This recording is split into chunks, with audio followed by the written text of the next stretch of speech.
Cascade Township Planning Commission, Monday, May 9th, 2025.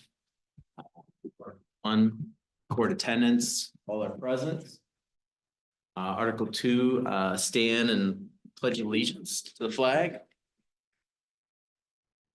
I pledge allegiance to the flag of the United States of America and to the republic for which it stands, one nation, under God, indivisible, with liberty and justice for all.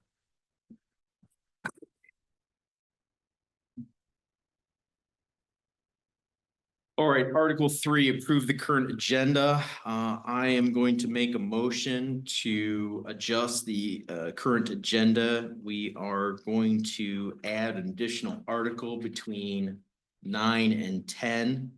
That new article will be Article 10, and that will be the commission going to a closed hearing to hear some legal information. So other articles that were currently on the agenda, 10 through 14, will now be 11 through 15. Do I have support? Support. All those in favor say aye. Aye. Any opposed? Okay. All right, Article 4, disclose any conflict of interest. None. Okay. All right, Article 5, approve the minutes of April 21st, 2025 meeting. Make a motion to approve the minutes. Support. All right, all those in favor? Aye. Any opposed? Okay. Article 6, acknowledge visitors wishing to speak. If you're here on one of the other articles, you'll have a time to speak, but if you're here to with regard to any article anything that's not on the agenda, that's what we're looking for here. So, Nick, anybody online? No. Okay. All right. All right. Article 7, Cascade Charter Township Stormwater Ordinance Review and Education. Hello, my name is Eric Thorne. I am the township engineer for Cascade Township, for those of you who I have not met yet. Andrea asked me tonight just to share with you, as concise as I could be, but informative, information on the stormwater ordinance in Cascade Township here, as well as a little bit what goes into stormwater site review that I conduct for the township as part of the recommended approval process that you all go through. So real quick, the stormwater ordinance is essentially the regulatory language for a development that wants to build in Cascade Township. It's the requirements that they're beholden to. It's namely 3 parts. That's the easiest way to describe it. It's upholding water quality, flood control, and channel protection, which if you look at the ordinance, uses a lot more words to describe what each of those are, but essentially water quality is reducing pollutants in the downstream from developments. Channel protection is protecting stream channels, and flood control is reducing the potential for downstream property damage as a result of flooding. In more words, your water quality is essentially handling what's called the first flush on a site, the first inch of water that hits the property. It's catching minimum 80% suspended solids in that water that run off the property. The channel protection is basically, it's taking your post-development flow rate off the site, and it's accounting for the difference between that and the pre-development flow rate off the site. So it's saying what you increase, you have to take care of on site. And then the flood control is basically, you can't let off a certain amount of water at a certain rate off your site, else you create a flooding condition downstream. And the stormwater ordinance is a requirement. Every municipality has to have a stormwater ordinance that discharges to waters of the state. It's regulated by EGLE in the state of Michigan, which is the former DEQ, which more people are familiar with than the acronym EGLE. It's a part of what's called an NPDES MS4 permit, which NPDES is at the federal level. MS4 is municipal storm sewer. Gosh, what's MS4? It's municipal separate storm sewer permit. I forget myself. There's a lot of acronyms. But essentially the township has to maintain that permit again to discharge waters to the state of Michigan.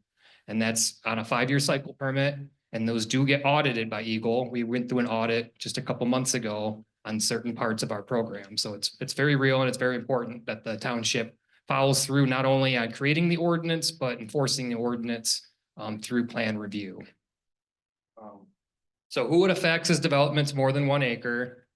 Developments disturbing less than 1 acre that are a part of a larger common plan of development, or a sale that would disturb 1 acre or more. And then if you want some light reading before you go to bed, chapter 21 in the zoning ordinance addresses some other situations in which it covers. Doesn't cover single family homes. So if you do like add a garage to your home, if you build a single family home, it doesn't apply to that. Doesn't apply to aeronautical activity at the airport, as that's pretty much it. Everything else is applicable. So as part of the stormwater ordinance, what I usually use to go through a site review plan is the stormwater standards manual.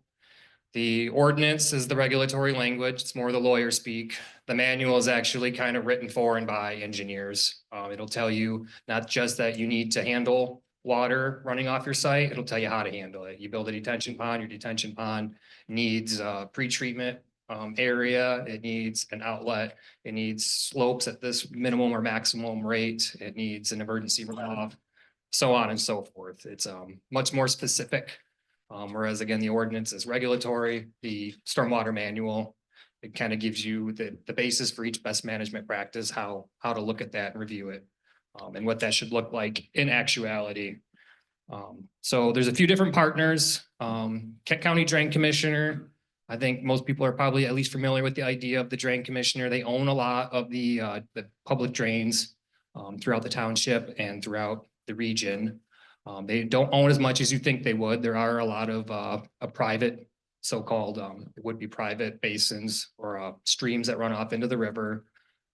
But they do own, and in some cases, what are called stormwater management facilities down southwest quadrant of the township, the Meadowbrook Plat by Corporate Grove, Patterson area. There's a couple basins they own there. So recent developments that have happened there utilize those so that they don't have to have all the regulations met on their site. They can rely on those county facilities because they were built for where they are located to handle water that they would cause off of their site.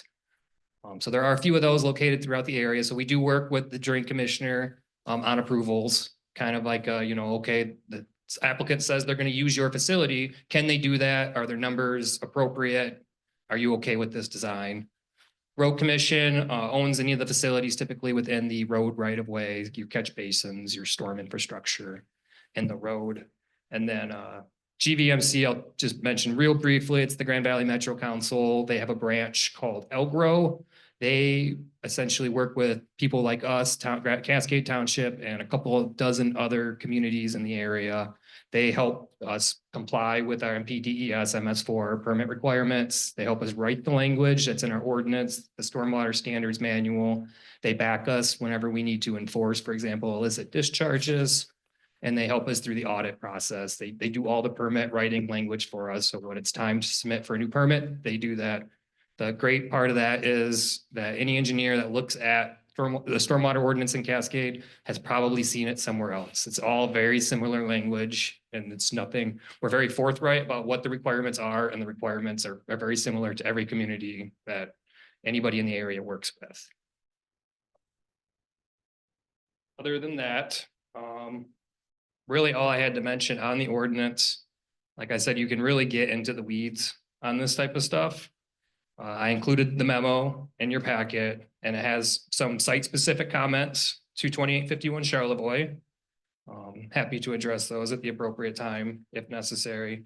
Otherwise, I'll take questions from you now. I realize that's a lot of information, and I'm an engineer, so I throw phrases at you that may or may not make sense, and I go into details in places that may or may not make sense, but happy to answer anything that I certainly can right now. Thank you for coming. Thank you for speaking. Just a dumb sales guy. So stormwater drainage, pretty important, right? Yes. Yes. Yes. Okay. Not just personally, Right. but as far as the state's concerned. Right. Pay attention to what you're your developers are doing in your area, or Sure. you will feel the wrath. Yeah, and I like what you said, that the standards are pretty similar from township to township, Mhm. and they're pretty well known, so good, okay. I don't have any questions, but if you guys have questions, good. Well, everything would go through you first before it would actually come through the planning commission then? Yep, if it goes through site plan review, Andrea sends it to me and I assess it for namely stormwater review, but I look at anything that comes to me, I look at it, driveway access, utility connections, the sanitary sewers, you're probably familiar, and the water in Cascade Township are serviced by the city of Grand Rapids. So I make sure anything that they're saying in the site review plan about those type of connections, it makes sense, and that the city of Grand Rapids is aware of it and okay with it. So I do look at some other kind of civil engineering related areas, but the stormwater review for sure, anything that comes through site plan review, I make comment on it. Okay, so once it goes through you and it's been approved, then it comes to us, and so we know that aspect of it's taken care of. Yes. Okay. And I may make a recommendation to you that says, this is, it might be approve it contingent on, approval from Kent County Drain Commissioner, or with this change, or I could say, I approve it, but, or I might recommend it, but it might be like an exception to a rule if it's a certain condition on site. I'll be very clear about spelling that out. Anything else? No, so we didn't have the monkey in our back. Right. No, thank you so much, Of appreciate it. course, yep. So. The chair is going to exercise some discretion and notice that Mr. Richardson's in the audience, and we just had visitors and wishing to speak. If you want to speak on any of the articles, we're happy to let you do, but if there's something else you want to speak on, I don't want you to have to wait till the very end. Yeah, actually here to speak on article. Okay. Okay. Okay. Can I do that now? Not now, we'll wait till we get in there, but Yeah, yeah, I just, if there was apologize if there was being something else, I didn't want you to wait till the end Yeah, to do that, thank you. so. And for the rest of the commissioners, Mr. Richardson served this commission, honorably with distinction, so that's why I took a step back to see if he wanted to speak on something else, so. Thank you. Okay, Article 8 has been withdrawn from the from coming to speak with us today. Yeah, just a quick staff update. Okay. That's the same applicant that had asked for an accessory structure larger than 832 square feet off of Whispering Ridge. Is that Whispering Ridge? Yep.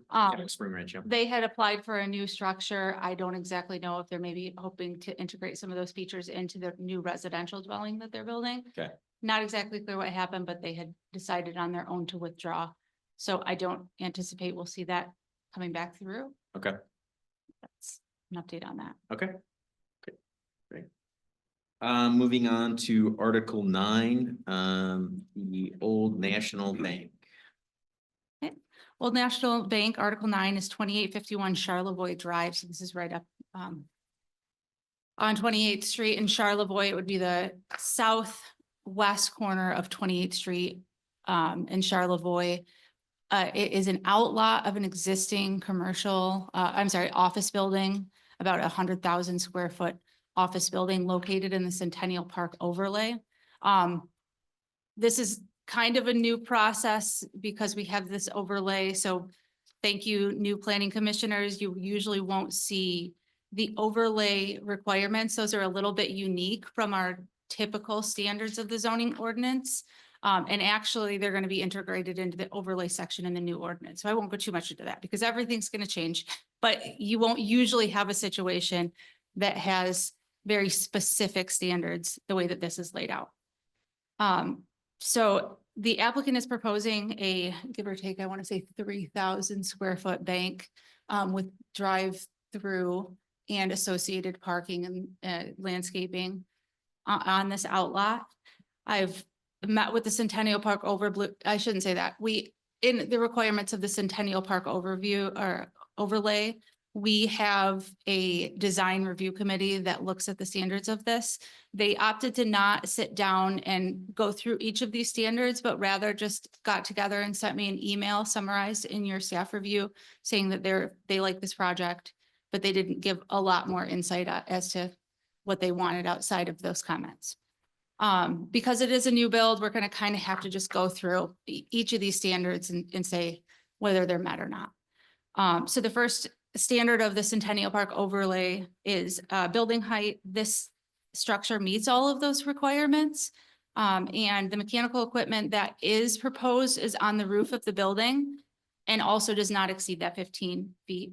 The area regulations of the site are met. However, I do want to note that the planning commission will have to deliberate and decide on the 40-foot landscaping buffer that's required. Usually in our dimensional requirements for a lot, we have dimensions, we have setbacks where a building can't be built. In the overlay, it's a little bit unique in that not only can you not build a building in these setbacks, but it's also required that they are green space or open space, and then they're landscaped. So because this site is existing, you'll see throughout the site that no side of the proposed application meets all of the 40-foot setbacks for landscaping and open space as laid out in the Centennial Park overview or overlay section. Screening requirements. There is roof mounted screening on this structure. Like I said, it has there's roof mounting HVAC. So instead of having a big box next to their building, they actually would put this large HVAC piece of equipment on top of their roof. Our Centennial Park overlay requires that there's screening. The applicant has proposed some screening, which is a parapet at the around the entire building, and the HVAC is located in the middle. We've kind of went back and forth, and I've indicated that just having a parapet that's of less height than the HVAC that they're proposing is not considered full screening. So I've asked that they screen that, and I've also put that as a potential condition in your packet. And I also, when I say go back and forth, this has been a very cordial, these guys have been great to work with. We've talked through why, and I've made it clear that, you know, they might want some exceptions to the regulation, but by no means is the planning commission. Some of those you don't have the authority to do. They would have to go to the zoning board of appeals for. And some of those you do have the authority, but you have to determine if that's in the best interest of the township to do so. So screening, I would recommend that you require that screening. Vehicular circulation. This is a reuse of an existing, utilizing an existing parking lot that's currently underutilized. So that's great.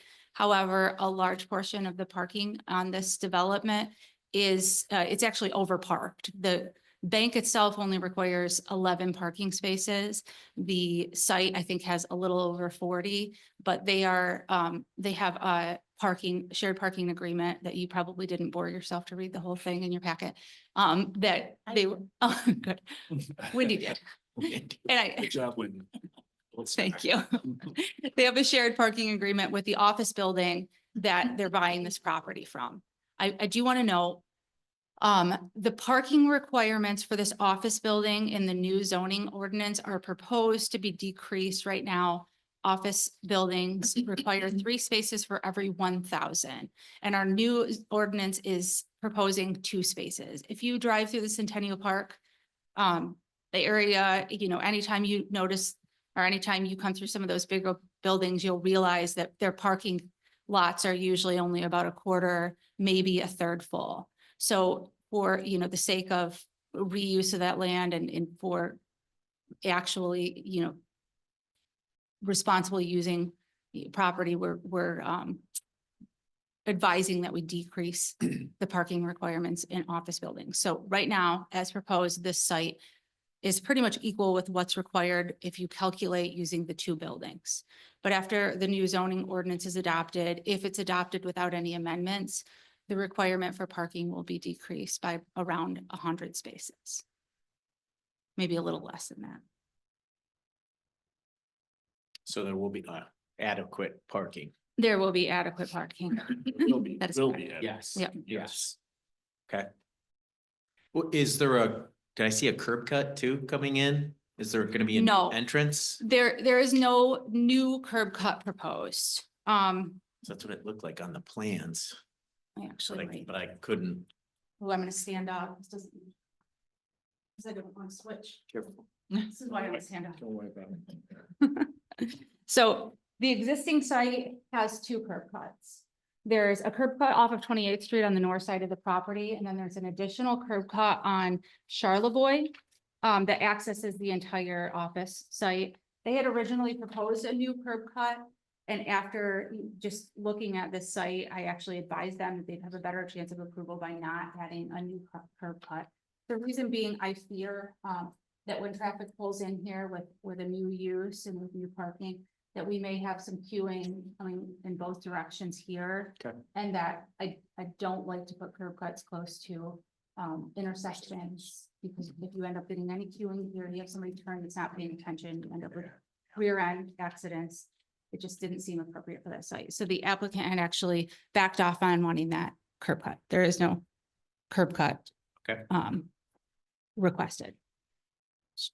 Another thing that the planning commission needs to consider is non-conforming parking spaces.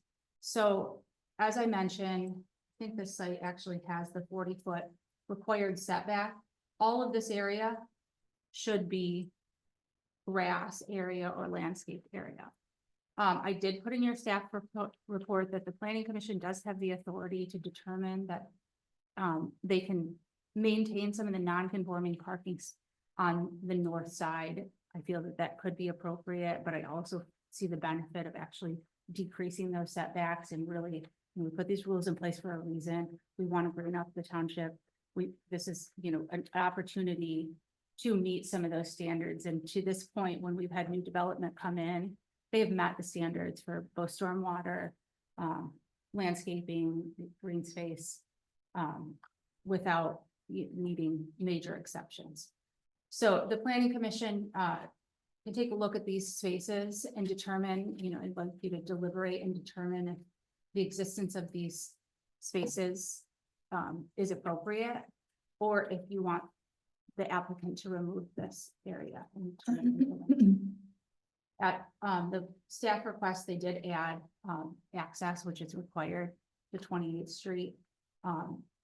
But as you can see, it's kind of coming through a parking space. So there's also, the planning commission also has the discretion to either one, require that this is landscaped, or two, require that there is some element of landscaping in between that pedestrian crossway, so that pedestrians can safely not be walking through parking lots or through parking spaces.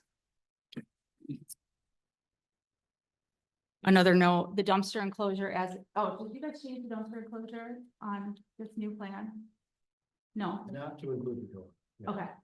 We have this kind of weird requirement, right? I shouldn't say weird. I can see how it could be beneficial. We have a requirement in our overlay district right now that requires that you have access to your dumpster enclosure for a truck to back in, but then also you are supposed to have pedestrian a separate pedestrian door so that your staff can walk in here and walk through into your dumpster enclosure and throw out trash. We've at this point removed it from the Centennial Park overlay in the new draft of the planning of the zoning ordinance. Right now it's required. So the applicant had asked to not include that. It said, like, this isn't, they're gonna have to make a bigger dumpster. I can see how maybe it's not needed. The planning commission doesn't have the authority to waive it. So at this point, I've explained it, and I think I explained it in the staff review and in our different options. We can approve it as is. And since we're working on amending the zoning ordinance, throughout the approval process, the planning director has authority to make minor, there's a very specific amount of things that the planning director can can change on a plan without bringing it back to the planning commission, and this is something that could be amended if our ordinance passes and if that section is removed.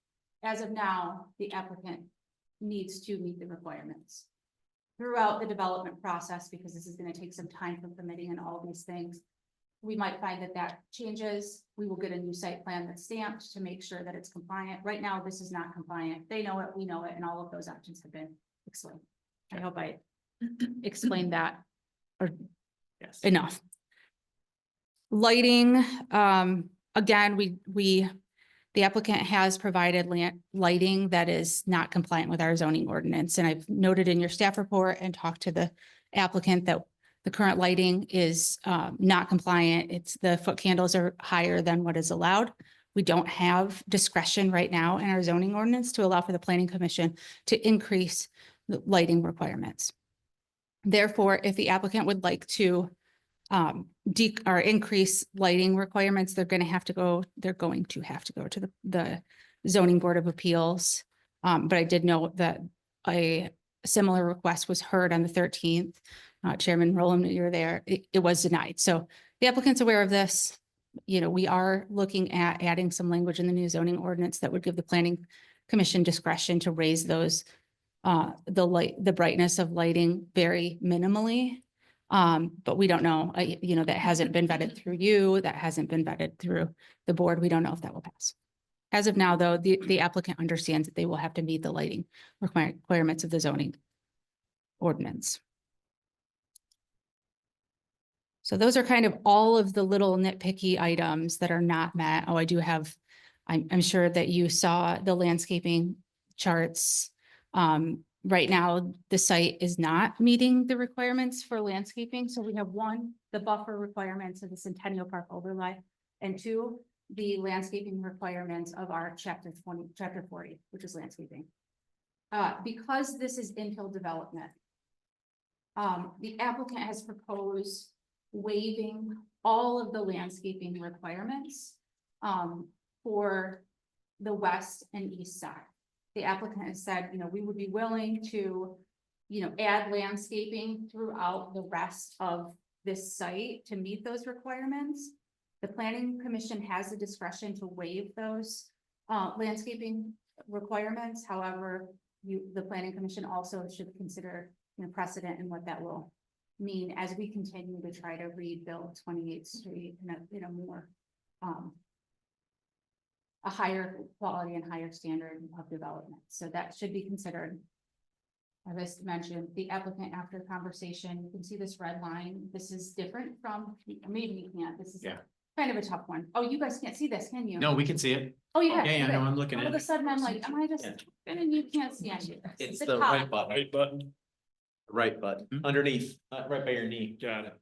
Okay, so this is different from what is proposed in your packet right now. After conversation, I believe we talked on Friday or Thursday. Yeah, so we had a conversation about some of these requirements, and the applicant has changed. This is a change from the existing end of curb of the impervious area on the site. They have removed parking spaces. If you look at the original drawing, this was all parking, and they've changed some of those curb cuts. And I advise that, if they're changing all of this curb cut, should meet the requirements, the 40-foot landscaping buffer and open space of the Centennial Park overlay. They have proposed to change the curb cut, the outline of the curb cut. To be more rounded. I don't have the exact dimension. It looks like they're changing this to be 20 feet in between the drive-through and the curb cut. The planning commission has the discretion to do one of two things. You can approve it the way it is with those with some obviously modifications to what would usually be allowed, or you can just require that they meet those the standards of that section. That is the planning commission's discretion. Is the applicant aware of all the non-conforming items? Yes, the same conversation I'm having with you we had a conversation on Thursday, I because figured, I just wanted to verify. yeah, we went back and forth on a couple iterations. And then lastly, I think this is lastly, fire department's happy with this. Engineer Thorne has, given you a memo explaining the requirements of the stormwater ordinance. I think their engineer, John Mail, has also been working with Eric. Eric does have recommendations in your packet. The way that the draft motion is set up, all you pretty much do is say, we approve this. If you are inclined to approve this, that you could approve this with the recommendations of the township engineer, in memo as part of that approval. Yeah, and But- for what it's worth too, I've connected with John since Friday as well. And he has revised the plans to a point where it's 90% there. It was mainly what's in my memo was address the deficiencies. I think we would still have to make a couple modifications, but if you were to make an approval contingent on realizing those revisions that we've already discussed and he's shown me, we could get the last 10% of the way there. Does anybody have any questions for staff? I mean, sorry, Andrea, were you finished with your? I am, Okay. yeah. Does anybody have any questions for staff? Yeah, I do. I just wanted to make sure I understand. We're talking about the required buffer yards and planting requirements, the proposed recommendation would require that they meet them on the east side of the property. Is that just the area that you kind of highlighted? Yeah, so I wrote that, there's kind of bold brackets there. Yep. I put that because you can do any of those. You could say just the east side that they're required. You could say all. I mean, you can always change the motions that are given to you, they're drafts, but that is Matt, yes, that one was a minimum of the east side. You can also say all of them. You can say the east and the north. Okay. Yeah. The new proposal that they submitted would meet the requirements on the east side is what you said. It's closer. Closer. It's hard. Okay, maybe I shouldn't. It's closer, so. You can't see too closely, but, this dotted line here is the 40-foot setback. The Okay. setbacks are different. The side setbacks, I believe, are 25 feet. And the street facing are 40 feet from the road right of way. So that red line sometimes is actually more coverage and sometimes is less coverage depending on where you're at on the site, but there is some deficiencies here and here where they're not quite meeting those setbacks. Let me be clear too, that this is just the. Oh. What are they doing that? Nice, that's better. Yeah. Oh, Now I'm on Oh, there we go. that. So there are areas that they're meeting those standards. There are other areas that they're not. This is not the landscape requirement. This is the landscaping plan that is in your packet currently is deficient quite a few trees. And that the breakdown is there, that there is quite a few trees. The applicant had intended to expand some of this so that they could put more trees in this area.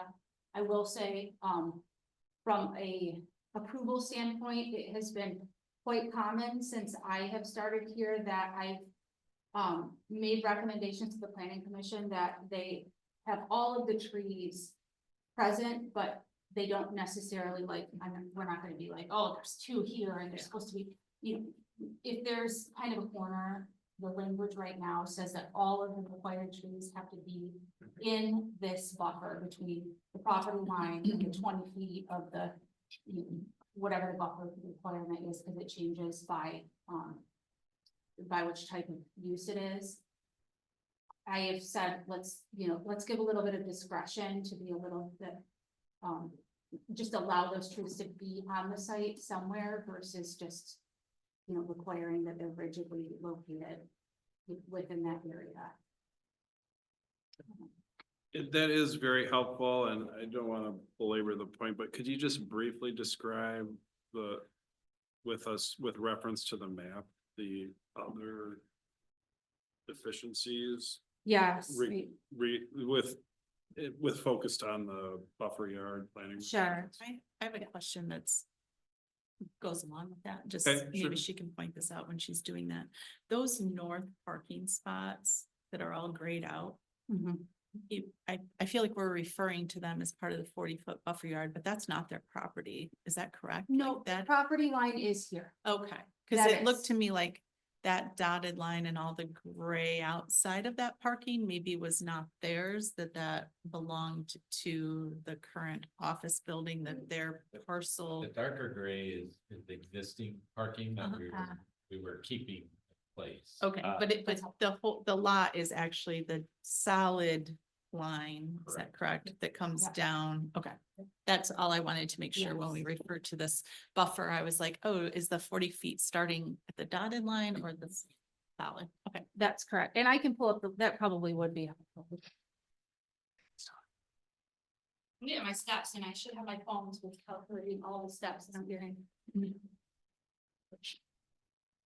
Get to show the landscaping too. That's what I'm gonna pull up right now is the landscaping plan. Yeah.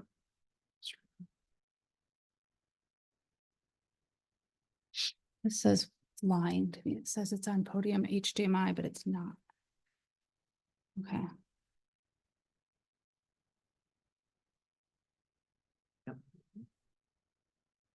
We can see your. My computer now? Yep. Good, okay.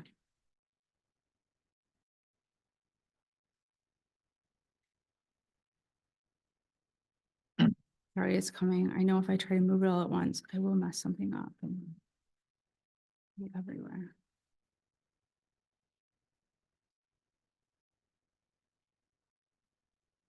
Right there yet.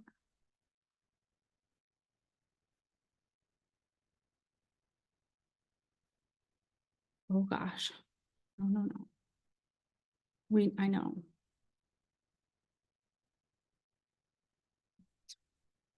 Part of our packet, can we just? You can. Do you know? Here it is. It would be page 30 of your packet.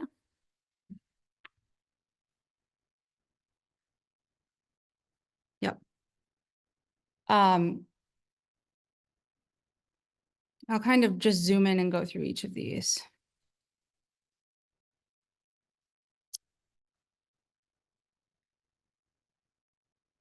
Okay. Yep. Yeah. And I think I've talked to the applicant and then a couple others too, that there's currently a few trees that are quite mature there. I also talked to the applicant about the tree canopy that's presented on the like the radius of these trees or the diameter.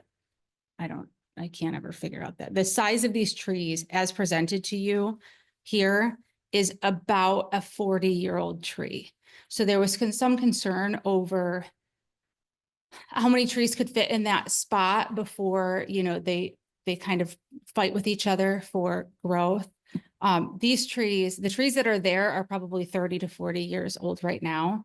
And these trees, as much as, we love, to think about the future.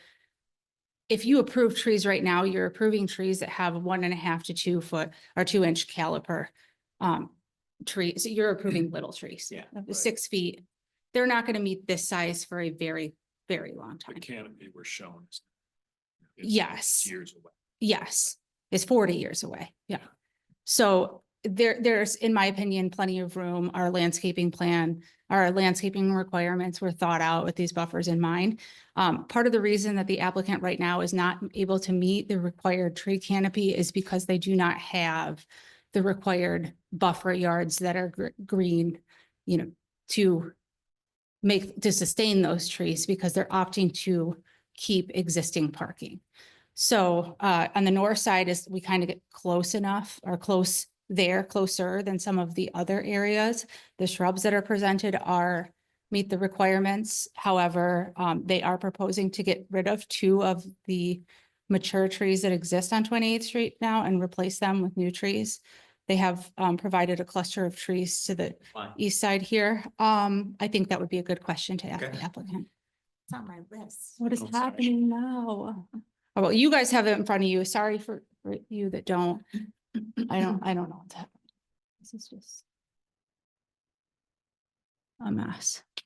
Thank you. Okay, yeah. Anybody have any? So other the questions? west and the south side do not have really any trees right now. Okay, thank you, Andrew. If the applicant like to come up and talk? Well, thank you. Yeah. First of all, thank you for the opportunity to State your speak. name and Oh, address, sorry. just for the record, yeah, Thank you. Yeah. I'm Josh Higginbotham. I'm an architect at Old National Bank. okay. So we're grateful to be here. We appreciate the opportunity to be considered to be invited into the community. I do want to say that Andrea has been great. Her team has been awesome. You guys have a great website. You can find things. We've understood for the most part what the requirements were kind of on the first blush. So we're grateful to that and the team's efforts. So I do want to state that. So Old National Bank has been around for about 190 years. It's a Midwest bank with Midwest values. We want to be a partner, we want to be a long-term partner, and we don't want to come in and just bulldoze the requirements and say, well, just let us go because we're a commercial, whatever, we're going to be increasing the tax base and whatever. That's not at all what we're trying to do. So what we're doing, or our goal for this is to take an existing, let me put this one up if I may.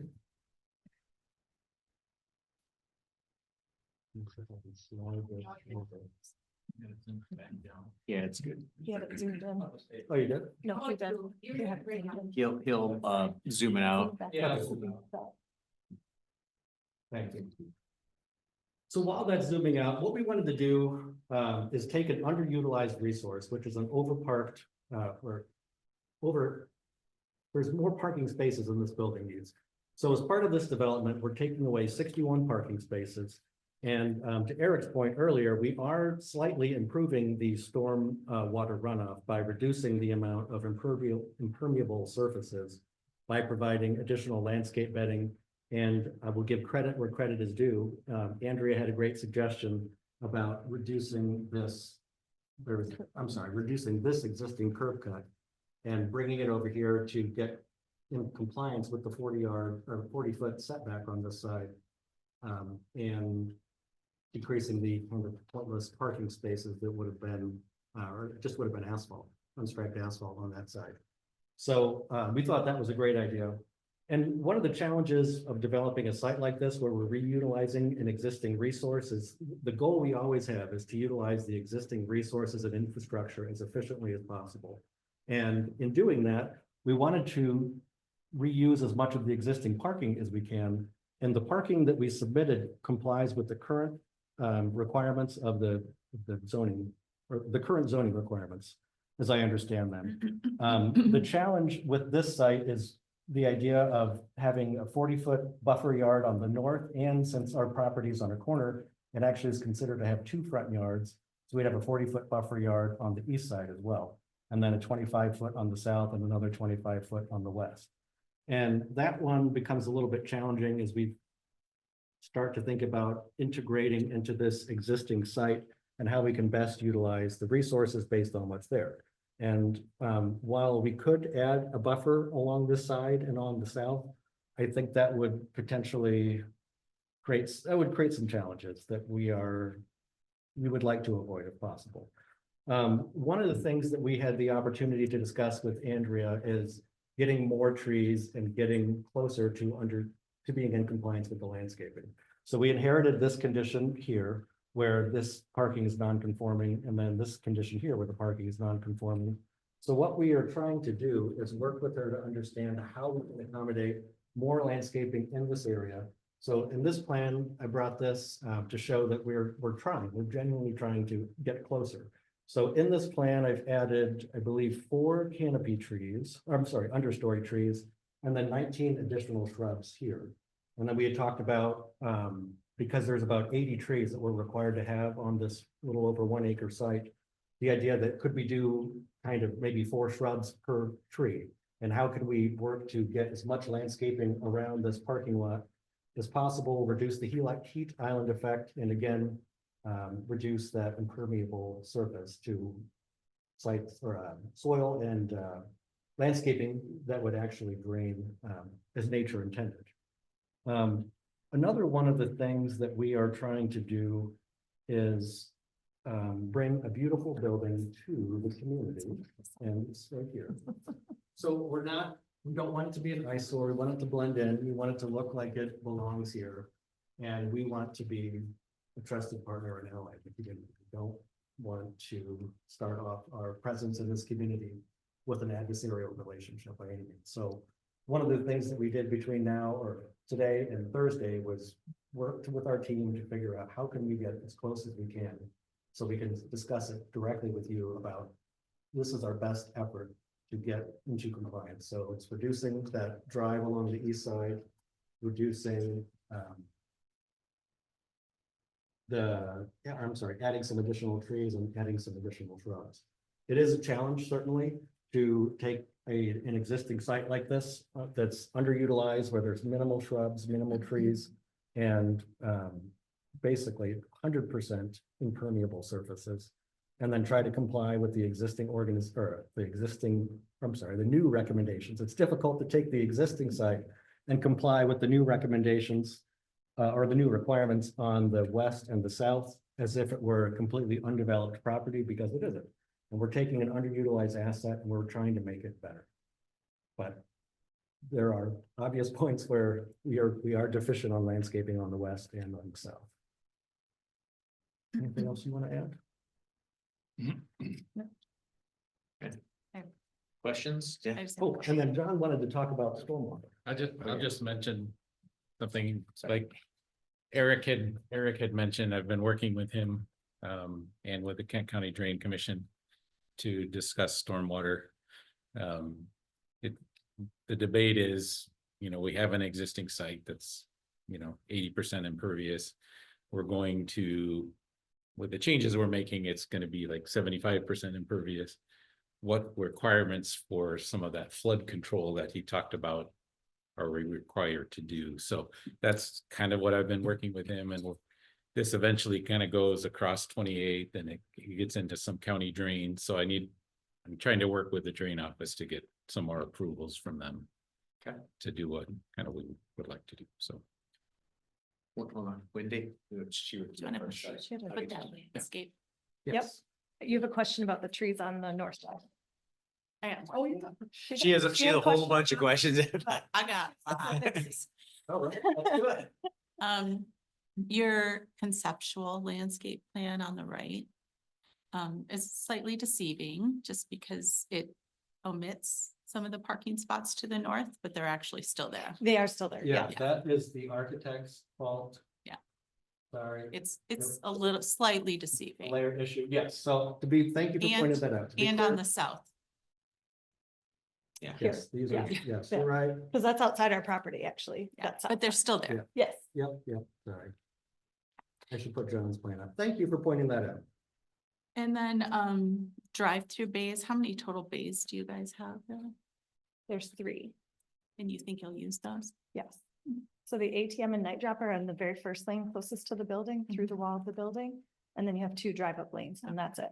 So the Just Sorry, point of order. Can you just, your Oh, name so and, sorry. yeah. so- Dawn Kangas with Old National Bank. Just wondering, just because right across the streets, like Michigan Credit Union, which is very popular in the community, and they've reduced theirs to 2, and PNC, which is right across the street as well, has taken away all their drive-through lanes. So just wondering. And then why do you propose taking down 2 mature trees on 28th Street when you have a sign right next to them, and you're going to propose to put 3 smaller trees, which to me would block your sign more than 2 mature trees that are currently there? Excellent question. There are 2 crabapple trees I think you're talking about. One of them's about right here and one of them's roughly here. And I believe the one on the west looked like it might have suffered some ice damage or something from the storm. And we can leave it there. It seemed, the discussion we had internally was the damaged tree should go. And this tree could remain, and our landscape architect elected to recommend all 3 trees. I was out there, I don't know, Friday and today, and I didn't think they looked any different than all of the other trees that are planted out there? Maybe, I mean, we could have been looking at an old photo too. Mhm. So I will drive by there on the way home. Just- But yeah, we will, Just wondering, because if it's sign issues, I would just think that the No, mature it was, trees- it was because of Oh, the mature, the health of the tree that we were concerned about. And then to just have one that was odd and not matching anything else on the property was to go back and kind of have them all be cohesive and the same style trees or similar. But we can definitely we look could at that. certainly, we will revisit that. And if you say we want to keep the trees, we'll keep the trees. And then I think that the rest of my stuff is just, For our discussion, Yeah. okay. My question was actually answered. Canopy on the south side, it's lighter here, but that's not your property. So. the Yeah. trees- Oh, yes, that is. that. Yeah, I was trying to make a differentiate or distinction between the existing trees to the south that is not on our property Right. and the part that we do actually have control over and where we can improve. Right. I wanted to add two quick things, if I may. The dumpster enclosure, we can meet the requirements of the dumpster enclosure. Our original aversion to that was that it would require more hard surface and more concrete around the entrance to the dumpster enclosure because we'd have to provide another door. And it may make it more difficult for someone to access the dumpster if they're coming in from the side instead of the front. And then would also actually raise the height of the dumpster enclosure to accommodate the door. So we were thinking about those. We want to minimize the presence of it, and we can do it, but our suggestion was really driven out of wanting to make the dumpster enclosure go away, not to be difficult. do you think that, maybe this is a question for you, but I don't know. Do you think that the reason for that is just so that when cleaning staff or people are working, that it's just not left wide open, banging around the main gate dumpster, you know what I mean? Like, is that the reasoning, do you think that, I can't. But we're speak to changing that. well, we might be, we haven't gotten. That's true. The other thing I wanted to address is the site lighting, and that is my mistake. I understood the requirement for the entire site lighting to be 5-foot candles except under the canopy. So under the drive-through canopy, I now understand that the requirement is 5-foot candles. The industry standard for banks is about 10 to 15-foot candles. And so what we do is we have lights that are individual lights for each bay. So there might be 2 lights in this bay, 2 lights in this bay. And then when a car drives up, the lights turn on to 10 to 15-foot candles. And then when no motion is detected for 15 minutes, they drop down back to 5. So that's what we were proposing based on my misunderstanding of the requirements. So we're not that far off. I mean, if we need to drop down to 5 because it's 5 no matter what, it's pretty, we're close. So. I have a quick question. If we were gonna say that we want you to meet all the buffer yard requirements, what portion of the property poses the greatest challenge to do that? Is it the west side? West and south. Yeah, the west and the south. And what is it proposed to challenge? Is it just from a cost perspective? Cost and circulation and then visibility. So there's about 80 trees that are required for this site, which is appropriate. It does potentially make it more difficult. This would be more of kind of its own little island instead of a part of the existing kind of PUD. Right. We were trying to utilize the existing resources and as much as we could and take an underutilized asset and make it better. That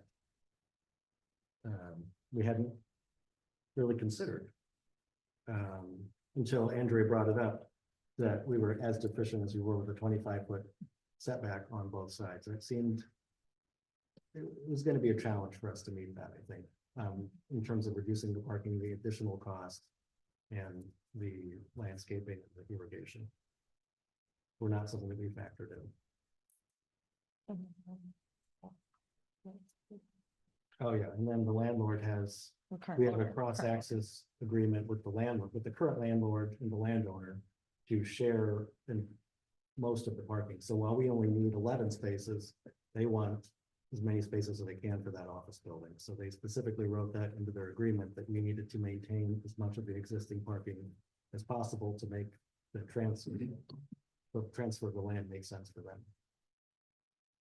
Which makes sense. Driving through there, those, at least the south parking spaces are mostly full now.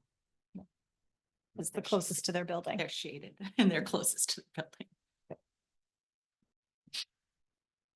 What's the reasoning for the HVAC screening and that I think Andrea mentioned that the HVAC needs to be screened and, Yes, we're gonna do that. okay. Yeah, so Okay. one of the question we had was, what does screening mean? And I don't mean to be Yeah. coy or flippant about that, but Yep. at what point, if something is 4 or 5 feet tall in the middle of a building and you have a 2 or 3 foot parapet roof, is visible like from the street or is visible from across the street in the parking lot? And without getting into she just said meet it, so we're just gonna meet it. We're not Okay. gonna. Okay, we're that's not gonna good. We're not argue. gonna do that dance. We just, That's what I wanted to hear. That's, everybody's different, so if you want it totally screened, it'll be totally screened.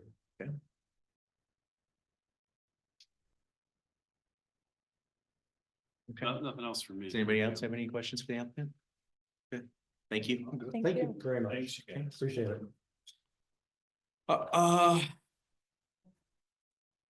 Yeah, I mean, there's a lot of non-conforming here, right? But it's already established. It's not like it's. Well, Right. Right. But I think But the intent of the township is that we have lots of ugly non-conforming. yes, and we gotta clean it up. Yeah, and personally, I don't want this to look like a building was dropped in an existing. I think that we do need to require some greenery and some spaces that is the expectation moving forward. Yeah, I think, I mean, my opinion is that it needs to conform, right? I mean, I get it and I appreciate, having a building there instead of a parking lot, but we need to conform and we can maybe work with the applicant a little bit. I mean, I would like those 11 spaces gone, In the front, in the on front. the south side, I agree. I think on the, Pers- but, Personally, I was gonna say. Sorry, I that didn't mean to the- talk. No, it's okay, the west and the south buffer. The west and south- It's what you're saying, but Yeah. the west and the Yeah. south buffer, I'm not, well, I think, and I don't know which one's the west and which one's the south, but the. so let's just, 28th Street's north. Yeah. And east is Charlevoix, so Okay. west and south are the two that would face. So the south, I big would be, building. I'd want to buffer there, the west, I think, because that looks onto the other building, I think I could work with something there. And even, and this is just driving through it, again, I went through Friday and today just to see it from 2 different dates of the week. The south to me, I'm not personally as worried about. It's weird where the property line comes through. Because then it looks like, oh, you need a buffer and there's parking spots, but the parking spots that they don't own, the current office building owns, and there's a really nice buffer there from the driveway to come in. So that's why to me, the south side, it's almost like we'd be requiring what's currently there and then adding a buffer for them. When in reality, when you drive through, there's actually a really nice buffer there, but it's just past their property line where there's current parking spots. And then the next buffer that again is there. I don't know, just driving through it, that was my opinion, was that the south side actually not based on the property line, but based on visual, when you drive into there, there's a nice buffer there. And that's why those south parking spots are full of cars, is because there's so many trees and stuff there. People who work in the building are parking there to get in, because Friday it was hot. So they're parking there to shade their cars because it appears that there's a buffer, even though it's not on their property. But I'm super concerned about the north one because of the 28th Street. I think that's really, the majority of residents in the community are gonna see the north side and the east side. And I think getting rid of those north parking spots is needs to happen, because I also don't like the fact that we have a crosswalk walking through those north parking spots in the proposed section. Getting rid of those, making that green buffer area. I would like to keep the 2 existing trees just because they are fairly mature trees. Unless there's some health issue, but driving by them again Friday and today, they looked decent, but I didn't look for something bad in them either. And then adding lots of greenery to the north and the east. That's just my opinion. The people who own the property now, how much input do they have this? Because they still own the property, correct? Yeah. And the bank's only buying or getting a lease of that. Don't we have to include them into that? No, 'cause it's not No, because conforming. this is all in It's all- their property. yeah. This is a whole acre that they would be buying that we should be looking at separately. But again, that's why to me that south buffer though appears to be there, even though it's not in this. Thoughts? Losing those parking spots on the north side isn't an issue from a standpoint of the spaces that you need for your business, right? I think under the current. You can speak to that. Not, I guess not from the bank's perspective. I think looking at Andrea's calculations. With today's ordinance, we were very close. You know, so if we lose those 11 spaces, we might be just under, so I don't know. If that's.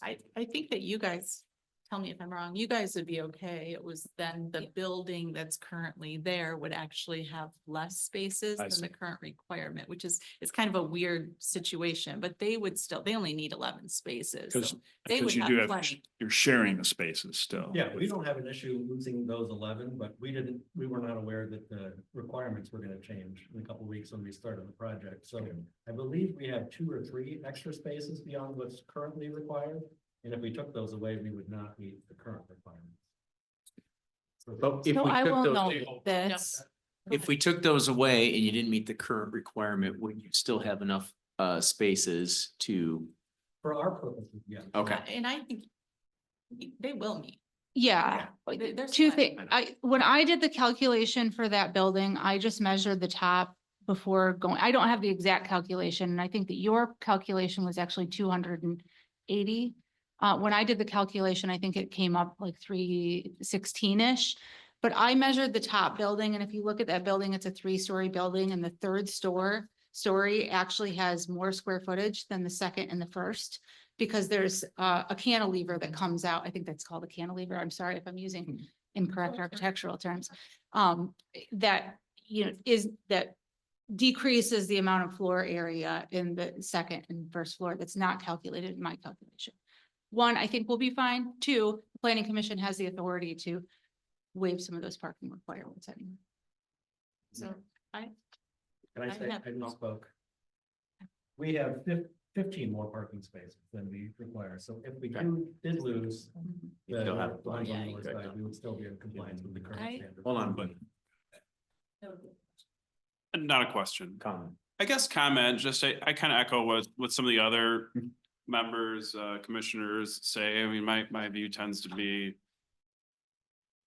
conform, meet the requirements. If somebody comes in here and wants to tell me that there's a very particularized reason that it's just not possible to meet the requirements, that's what we're here for, in my opinion. But absent that, I mean, we don't set those requirements, and I don't think I'm the person to be like, well, we could just waive them. So that's how I tend to look at it. I appreciate Wendy's comments. I mean, having addressed some of those concerns for herself, I think in a little bit more detail than I had, and helping to try to problem solve there. But Yeah, my next thing would be, I would personally like to go through as a planning commission, the staff recommendations. I think there's 12. If we choose to propose a motion to approve, I would like to though go through first the recommendations to discuss. There's some that I think we need to take out, and I think there's some we may need to modify. Just to put a proposal on the table that maybe we can agree to. So I'm wondering if we would like to go through That makes sense to me. just. Yeah, let me Sure. get there, sorry. That's okay. I had to figure out where it was in the packet. Uh-huh, that's Okay, What page So- is that on? 16. 16? So staff recommended, blah, blah, blah. Okay, number one, I think we get rid of, because the existing non-conforming parking spaces abutting 28th Street may remain. I don't, personally, that's a hot topic. I think for we me. get rid of those. I'm okay with that. I'm fine with that. Everybody's good. Okay, So we get rid of number one. Okay. The required buffer yard plant material may be dispersed throughout the site. I'm okay with that. Cause I think further in these next conditions, it talks about where the buffer yard needs to remain.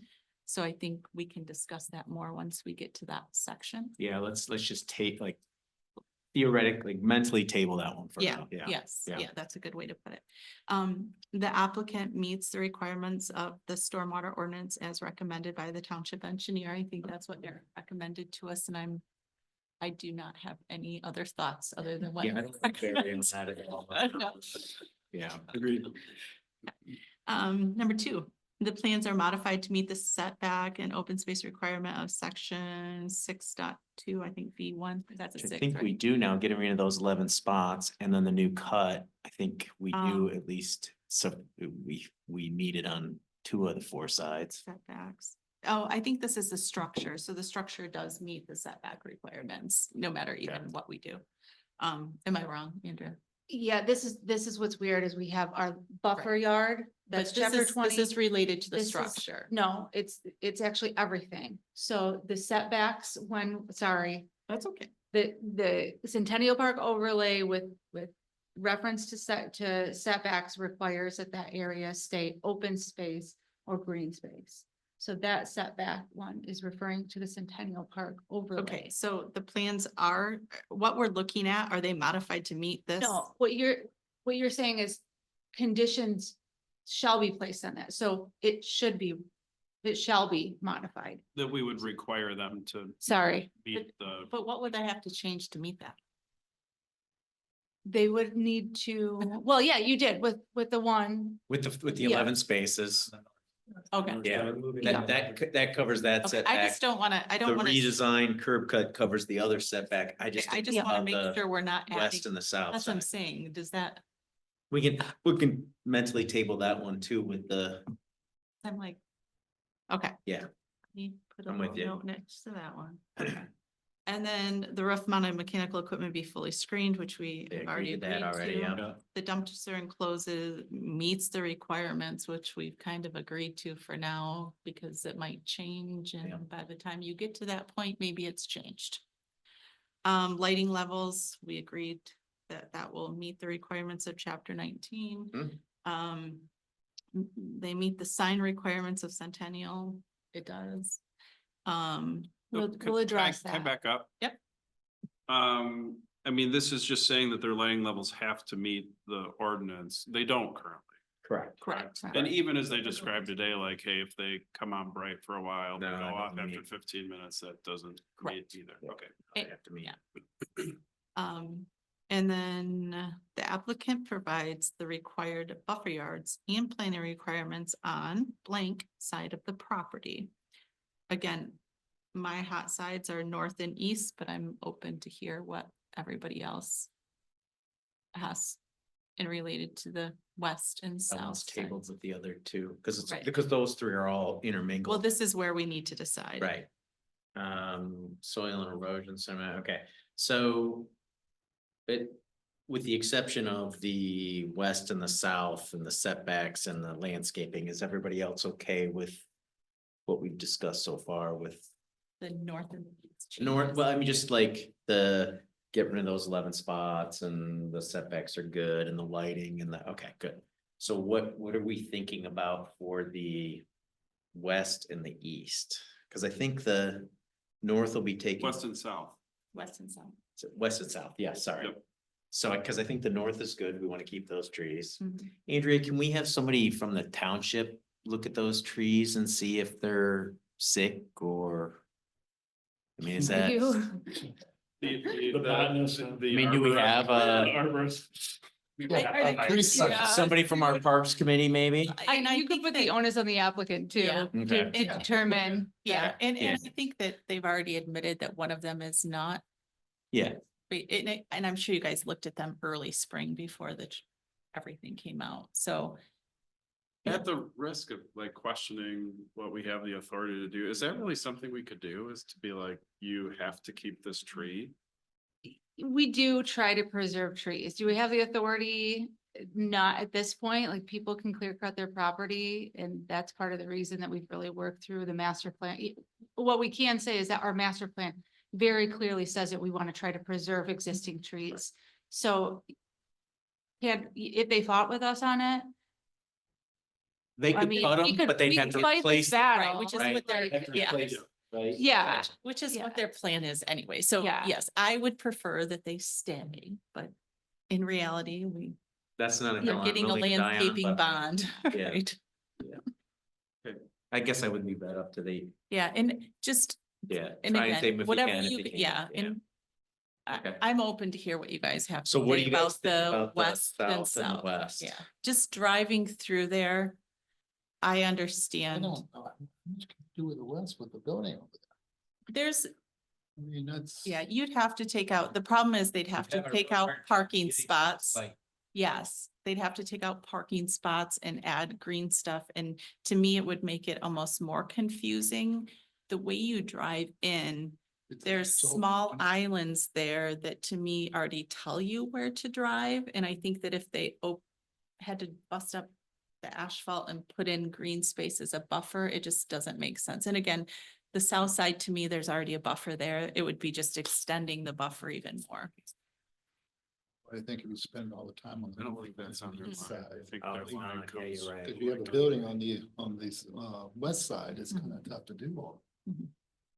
Actually, the line's right here, right? Yeah, Or is that the buffer? I think that's their. What line. page are you guys on? 30. We were just trying to figure out where the south property line is. Yeah. Yeah, here. So, cause we're looking, yeah, maybe you can show us, cause we want to mentally, I think, see it over what is existing. Yeah, it's gotta Gonna be do that that, let's dotted do that. line. It's the dark line. It's right on the edge of those, Solid line. those parking spaces. Of the second Correct, row in, right? correct. There's Yeah, there's the existing, there's a existing 11 spaces, there's a drive aisle. And then basically the parking spaces and the property line. yeah. They're right So- up there. And that's, like I said. About in that southeast corner, there's, I don't know, 4 or 5 spots right there. Do you think we should keep those? I personally, I don't care just because driving it again and trying to just be nice to the existing people who are there. Yeah. Those 4, 5 spots were full every day I drove through because they're under a tree. You're talking these like right in here.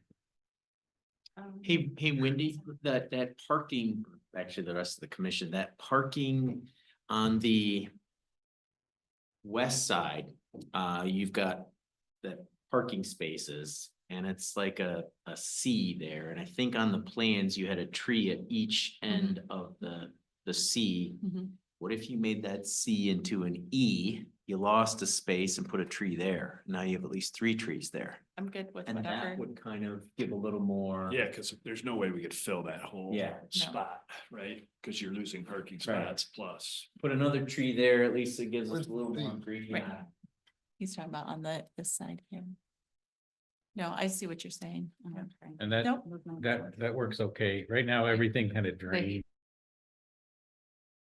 So adding another little island there would not hurt that. Yeah, I'm okay with that too. So where And would that we would put kind that? of give a So- little more Okay, buffer. yep, so.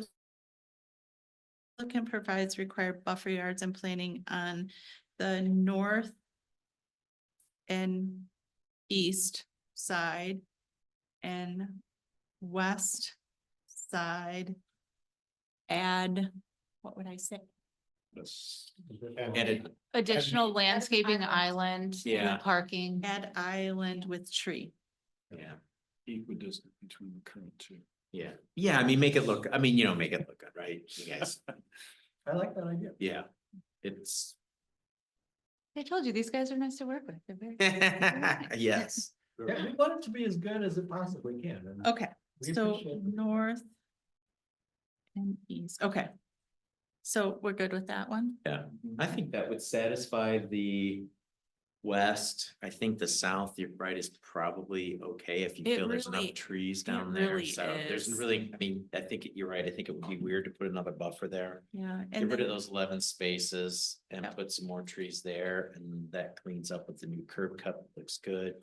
yep, lighting. so- And then number 8 is all soil erosion and sediment control Yeah. plans are approved by Kent County Road Commission. Easement and operating agreement be reviewed and approved by a township attorney.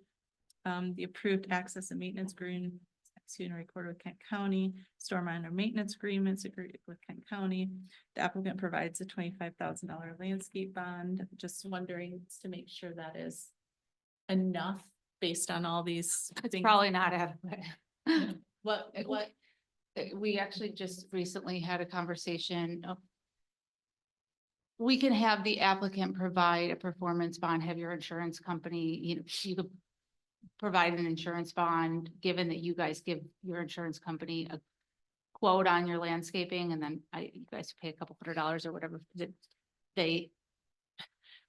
because this has It- been historically a ensure that problem that in the township. landscaping- Oh, the bonds, yeah. Yeah, so I just want to make sure. So Yeah. how do you want this worded? The applicant provides a $25,000 landscaping.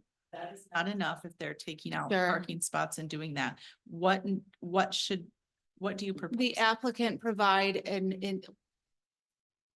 What are these called? I wish I had Lorna here because I just don't know the legal term that. She's looking at you like legal term. The financial term, what are these called? No, Lorna, our finance. Oh, no, I think it's Laura. I was. I think that we can just say like the applicant ensure the cost of the landscaping. And provide a performance bond to the township adequate for the cost. Okay, so the applicant To have a specific amount. Yeah. specified in condition. We do or we don't? Okay, so the applicant provides is it a landscaping performance bond or a performance bond for landscaping? I don't think that it matters how we Okay. say it. So a Just landscaping. another way it's clarifying that what the performance bond is. Yeah. Okay, so a landscaping performance bond is what we're gonna say. Yep.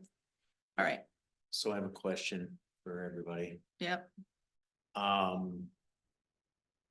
Hypothetical.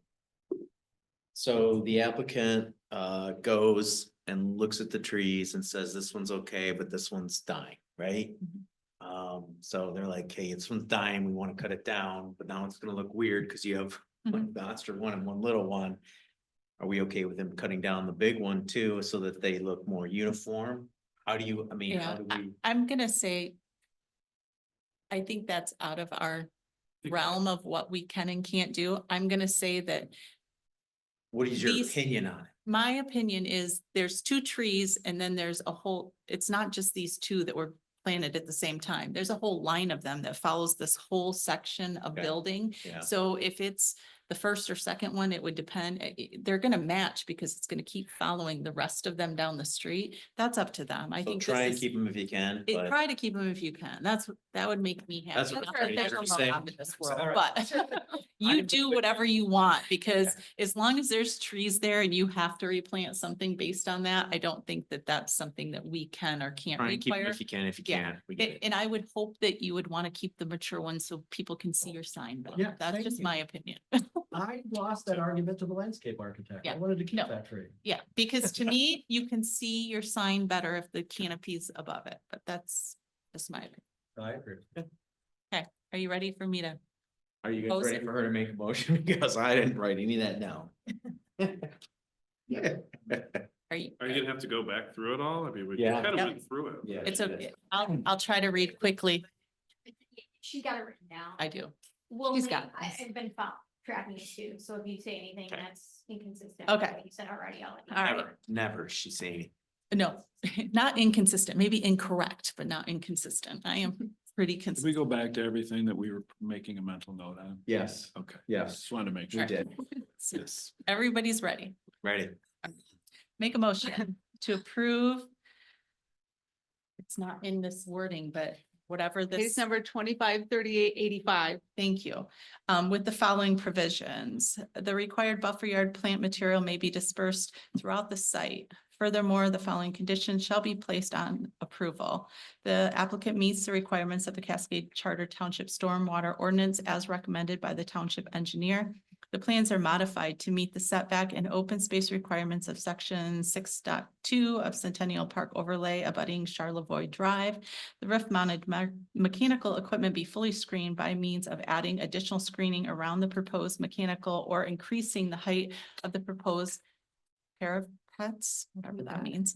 The dumpster enclosure meets the requirements of the Centennial Park overlay. The lighting levels meet the requirements of chapter 19 of the zoning ordinance.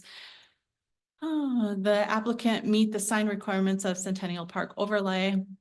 The applicant provides the required buffer yards and planning requirements on the north and east side of the property and the west side to add additional island with tree equidistance between the two current islands.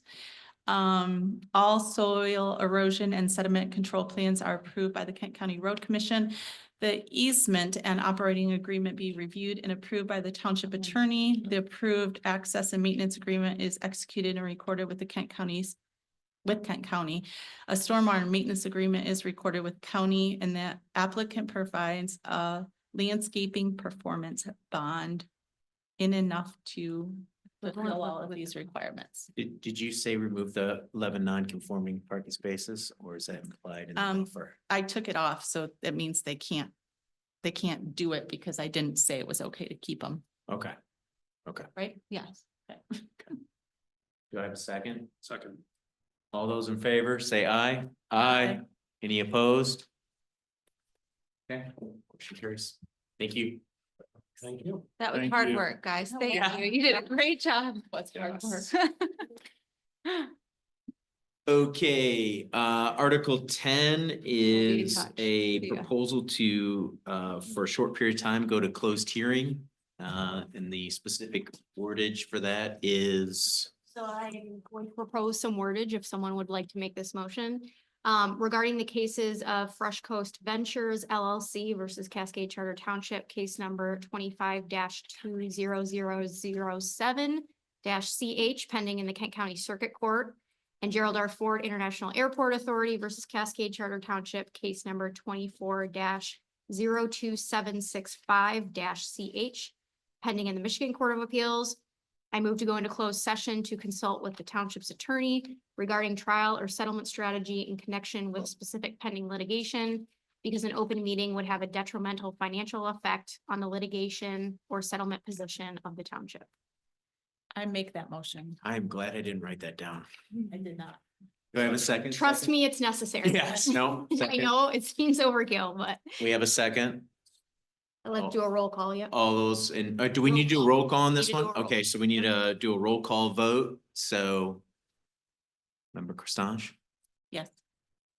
Yes. Yes. Yes. Yes. Okay, all those in favor say unanimous vote, so we'll go to a closed session.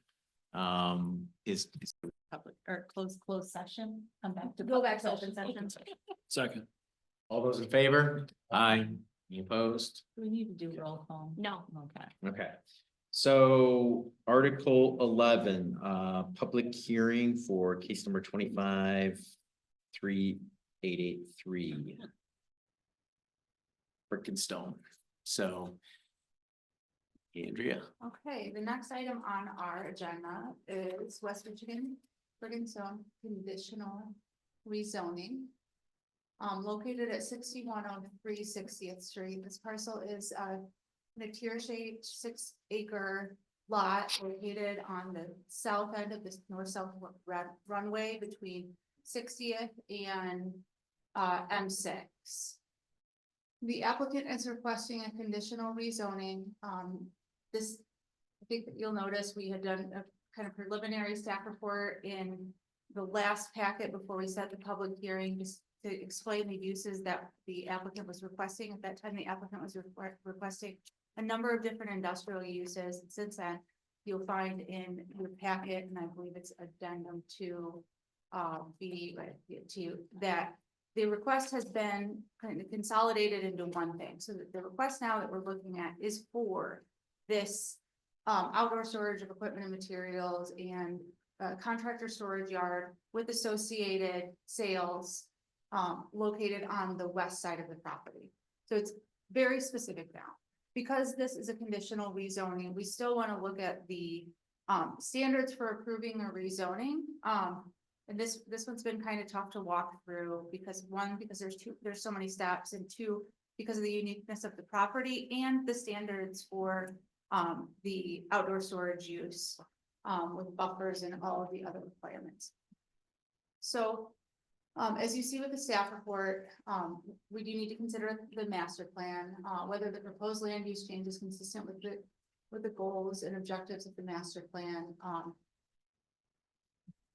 The applicant had kind of argued that the airport overlay, and I'll let the applicant kind of explain their point of view. We have went a little bit, we've had a couple more conversations, and I've got some clarity from the applicant, but I'll let them explain that to you.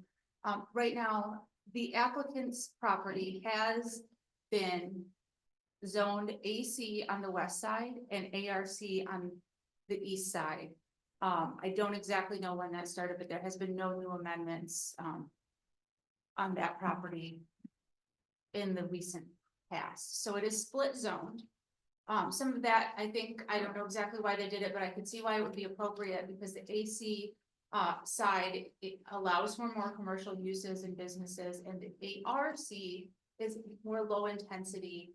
And that line is kind of drawn around the abrogation easement that is located on the east side of the property. I don't have it labeled, but if you look in the airport master plan, they do have an easement that limits the development of any property on the east side.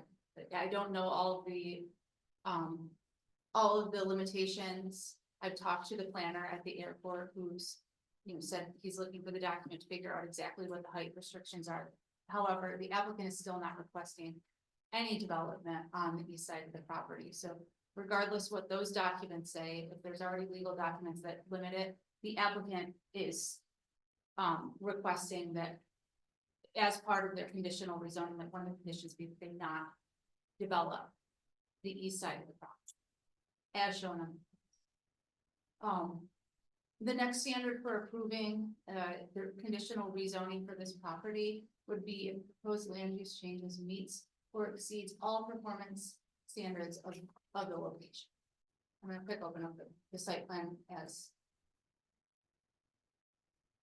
presented.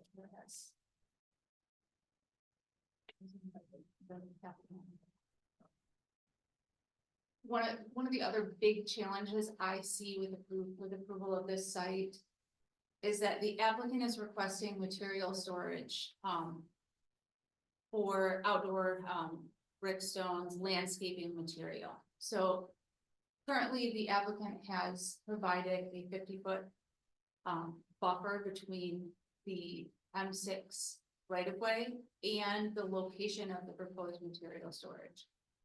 That, as proposed, is not compliant with the standards, the special land use standards, which is not what we're doing right now. But their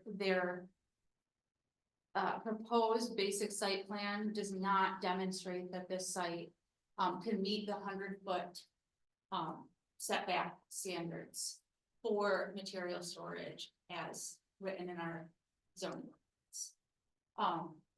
Which is kind of a huge challenge because you already have this area you can't develop on the east side, the angling of where the two roads kind of converge or actually merge away from each other that makes the setbacks in this site very difficult. And I don't see from these plans that that's demonstrated that can meet those approved that standard. I did ask the applicant, I told him it's kind of last minute, but if they could provide any information on that, either verbally or in with the new site plan today, that the option would be there to at least present that.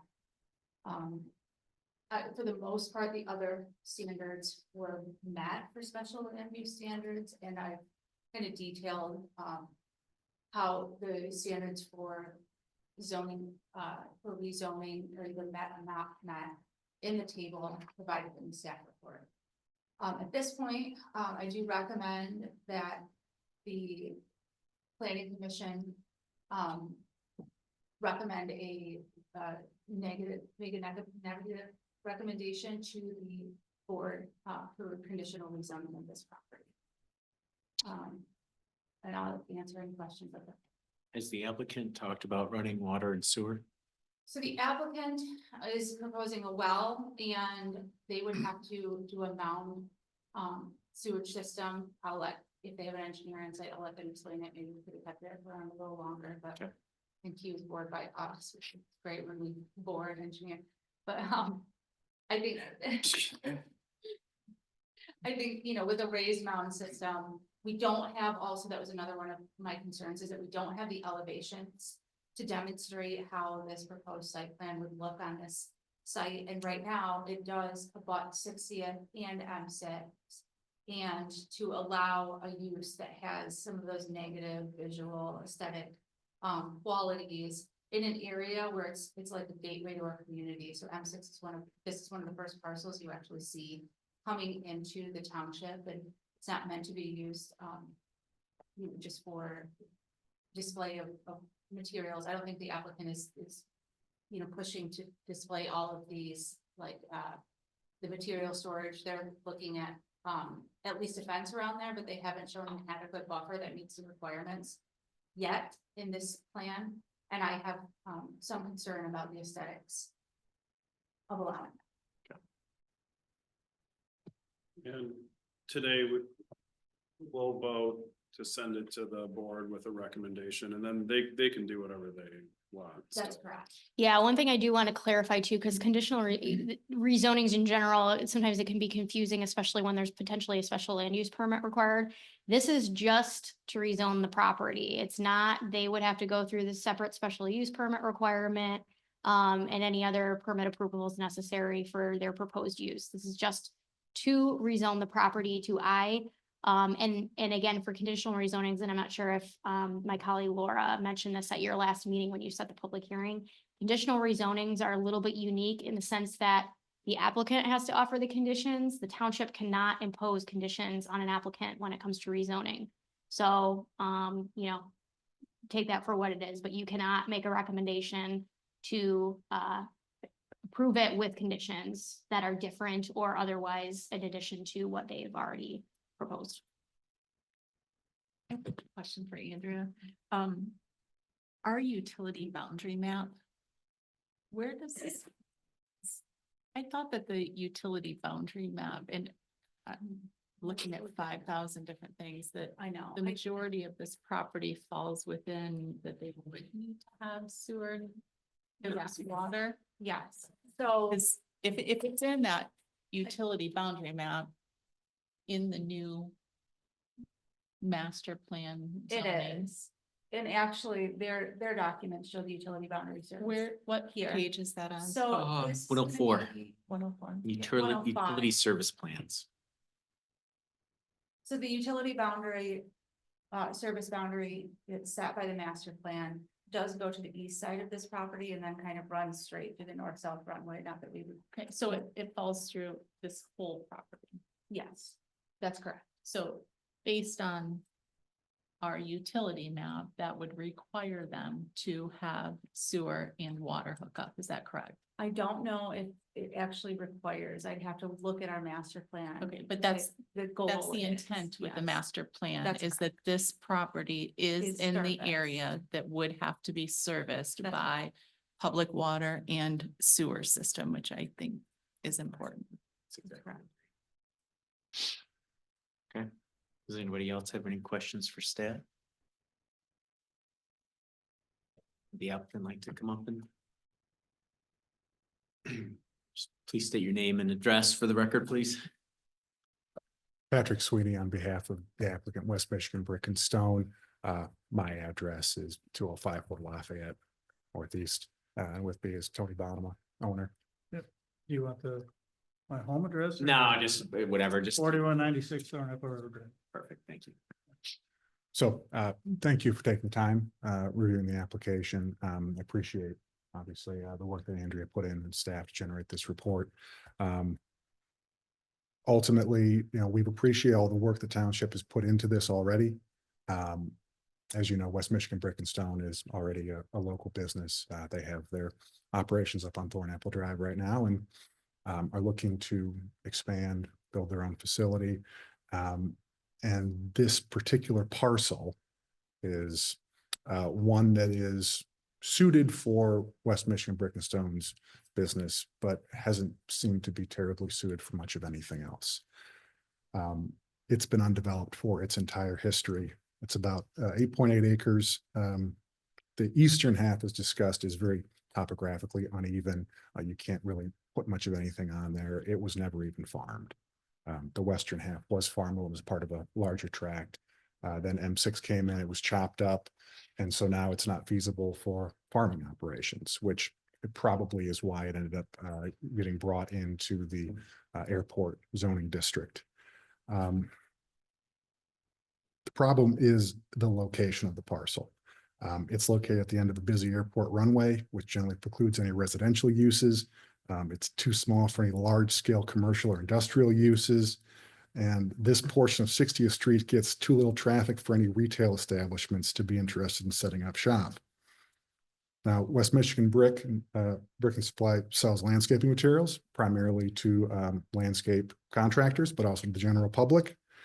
It doesn't rely on any sort of casual auto or foot traffic.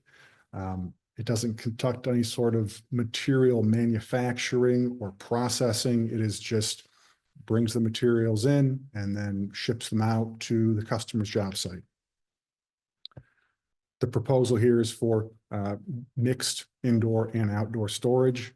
As you see, the outdoor storage would be fully enclosed with a fence. We got to this point of site plan review, we could talk about what specific sort of enclosure the township would want to see on that. But yes, the plan is to enclose all of it, complete with landscape and tree buffers. You'll notice on the western end, there is something called a display garden. That is not for material storage. It's landscaping. It's showcasing what can be done with these products. So again, if the township thought it appropriate to do some additional trees or buffers around that, we could accommodate it, but there wasn't anything put into the plan because the garden itself is landscaping. It is a buffer between the border and then the parking lot and office. So as Andrew discussed, we've got two zoning districts here, the agricultural rural conservation and the airport commerce. I don't know that we talk about the agricultural, the ARC district, because again, the proposal is to leave that in an undeveloped state. The airport commerce district creates a pretty difficult situation for the landowner because this zoning district is tied to the airport, which you look at a map, it makes sense. It's butting right up next to the airport. Specifically, the master plan continues that classification and states that this land use category is intended to, quote, accommodate and promote aeronautical progress for the public good and to facilitate adequate provisions for a system of transportation. So what the applicant is asking for is a conditional rezoning to industrial, which functionally is not a rezoning to industrial. It's a rezoning for a particular land use. And that land use is West Michigan Brick and Supply's current business. It's what we've just described, and it doesn't actually include any of the by right uses under the township's industrial zoning ordinance. Realistically, it's a bit like the contractor yard, which is why we submitted the special land use application. But it's not really a contractor yard either, because you're not They're not building things. They're not going out and doing services. It's not a base of operations for any kind of a service-based business. It is more of a retail and wholesale establishment for this specific kind of product. We're also offering to limit building height. The airport gave comment on that. They don't seem to have any issues with it. Obviously, we would be complying with any FAA regulations as far as airport ingress and egress, but no construction would take place within the airport overlay zone regardless. So a couple concerns that were raised in the report. First, obviously being the master plan, right? You have a new master plan update. It was done just this past year. We certainly appreciate all the work that went into that. It's very comprehensive. Ultimately, a master plan is a concept. It's a goal. It is a plan for the future development of the community. And the beauty for that is that it can always be adjusted and modified to accommodate situations as they arise. Although the master plan is recent, the airport zoning district is not. It's been around for quite a while. And this parcel has never been used for anything related to the airport. It's never been used for anything at all. And that's because of its location.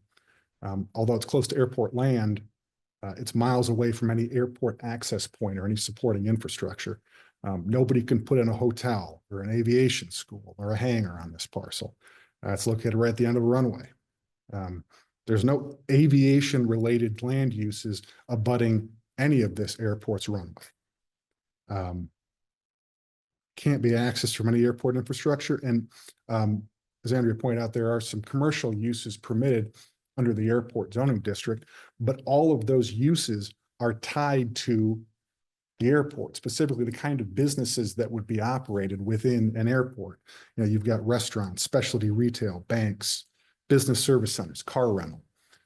None of those uses can be done at this particular parcel.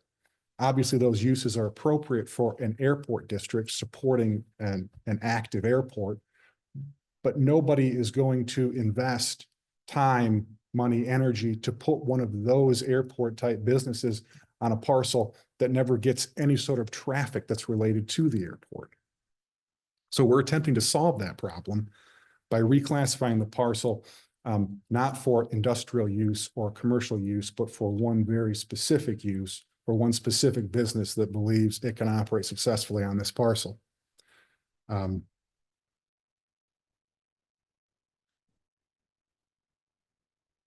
So ultimately, this is, I know that the Planning Commission has been approached before in the past by various people who were interested in buying this piece of land, who were interested in developing this piece of land. None of it's ever happened. This land has sat vacant for over 20 years.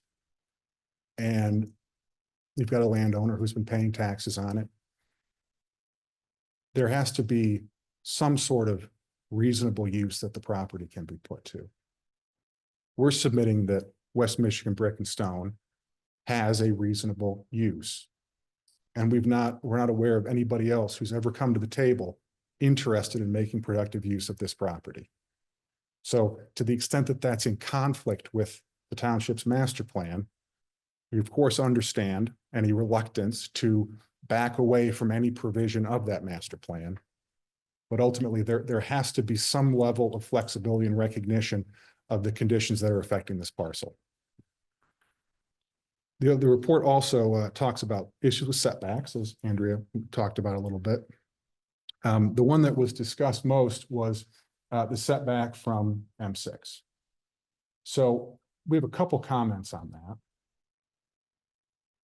First off, M6 is not under this township's ordinances a public street, because a public street provides access to neighboring parcels. M6 is a limited access expressway. It doesn't provide access to any neighboring parcels. And that's important because you don't have any of the same line of sight concerns, the same traffic interruption concerns as you would with any other type of street. Separately, the 100-foot buffer that is being referenced in this report is based upon a specific special land use permit. And that is, it's a reference to a special land use permit in the ARC zoning district. And that is for, quote, truck freight terminals and yards, public utility and private contractor storage and service yards in association with special services requiring basis of operation. And the special land use chapter says that those must have a 100-foot setback from any street for the actual uses, which in this case would be the material storage facility. We've asked for a special land use permit under the industrial zoning district, which does not include that same language. So it's a bit of a semantic argument, honestly. But when you're looking at what are the specific setback requirements for this parcel, for any parcel, terminology matters, and taking a look at the whole situation matters. Because, you know, this commission was just talking about setback requirements for the proposed bank. And one of the things that was discussed was the fact that while there could be no real buffer zone on the south side, it wouldn't be necessary because immediately to the south of that parcel, a buffer already existed. Well, here, this parcel is bounded by 60th Street and M6. And those rights of way are enormous. The M6, the 60th Street right of way is 200 feet wide, which if you go west of Craft, it's 100 feet wide. So there's an extra 50 feet built in, and we already have a 100-foot setback for the 60th Street. And again, for M6, the distance from, I believe it's the western edge, the distance from the paved road to the property boundary line here is over 120 feet. So even with the 50-foot setback, you've got about 170 feet between the roadway and the building storage areas. So that is a completely different analysis from, say, a typical highway or a platted street, where you don't have those same concerns. You don't have line of sight concerns. You don't have the issues with drives, which the road commission has already been out to this site and has stated that they don't see any problem with a curb cut going to 60th. There's no line of sight concerns there.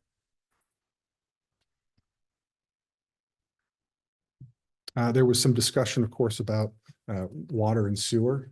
And yes, this is within the future land use maps proposed water and sewer boundary.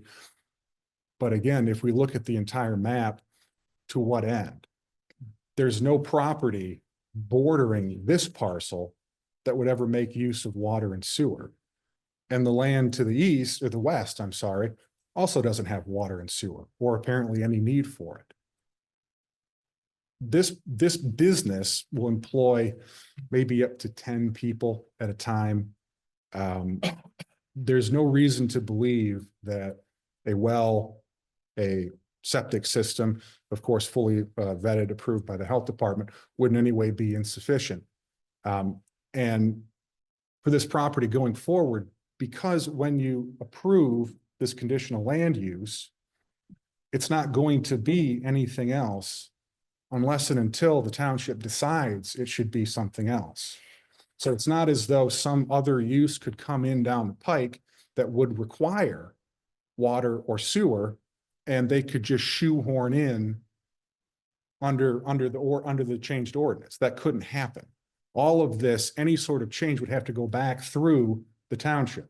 We included a proposed conditional rezoning agreement with our addendum 2 that really lays those steps out.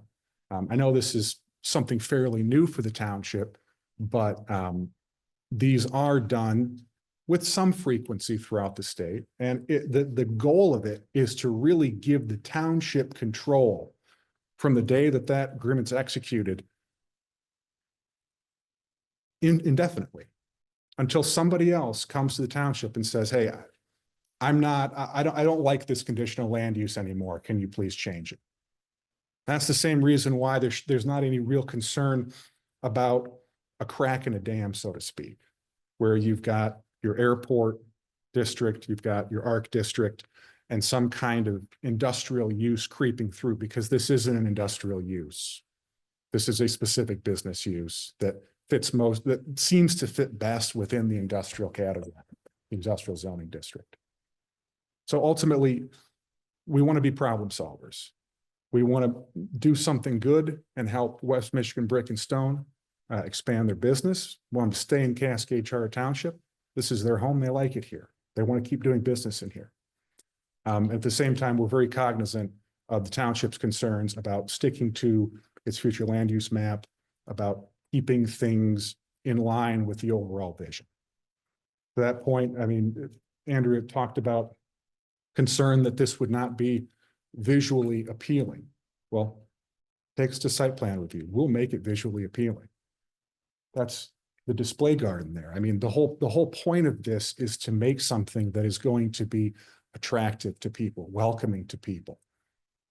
West Michigan Brick and Stone is limited in their current site, and they want a new site so they can build a business that is not just profitable, but is a building block of the community, something that everybody can be proud of.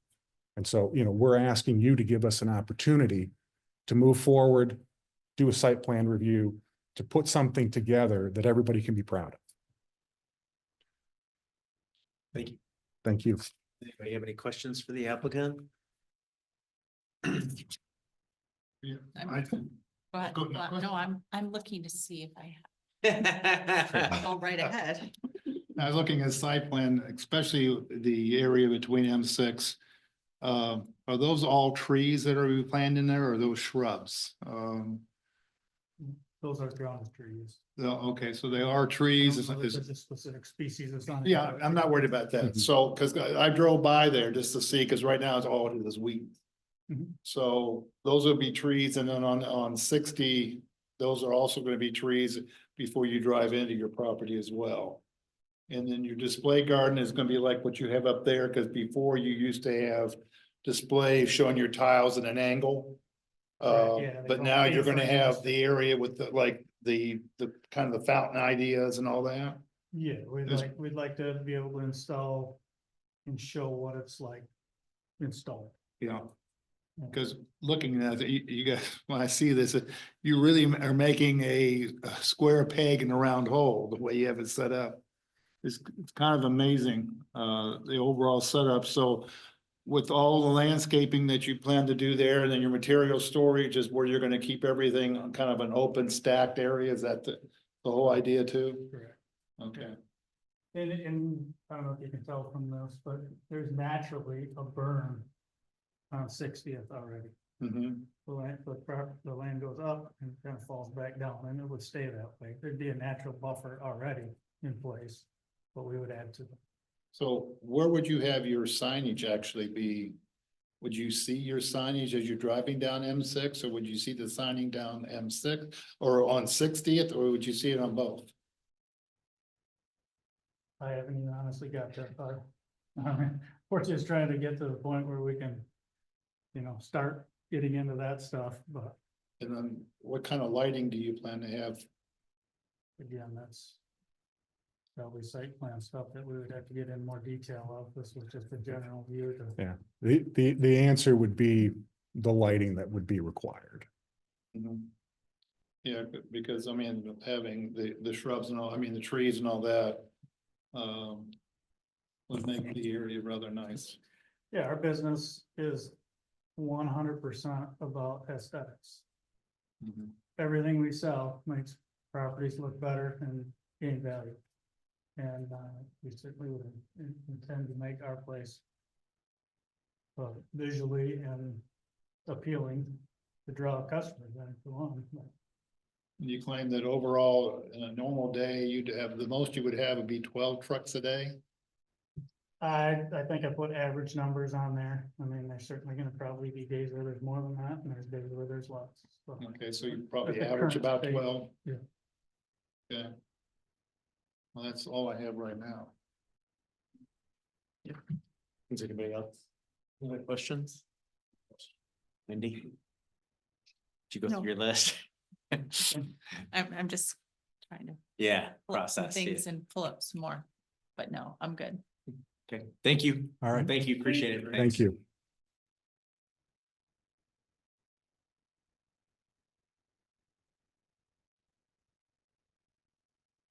I mean, my concern is, you know, not these guys, and and for the new people on the board, right, that Wendy, I mean, for years, I've always said it's not the people in front of me, it's the next five, right? It's setting the precedent, right? And, you know, again, it's not these guys, I'm just concerned about if we make a change, you know, are we opening the floodgates and are we setting the precedent? So that's my concern. I mean, I want to try and keep the business in Cascade. I mean, they've been here forever, as far as I know. I mean, but that's my concern. Yeah, I understand the concern. But I look at, it's like a teardrop in the middle of nowhere, and where it's located. Sometimes there are exceptions that doesn't affect the overall.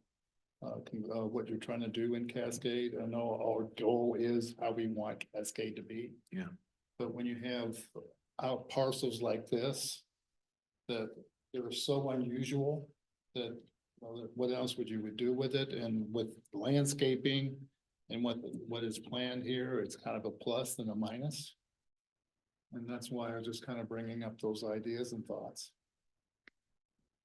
Yeah. Well, yeah, and I appreciate that. I'm all for productive land use and, to me, it seems like a great idea. Let's take property that's underutilized or not utilized at all and try to have a business make a successful use of that property. I thought they've done a really nice job presenting it, but it seems like more of an argument for somebody else, candidly, to, we don't write the ordinance.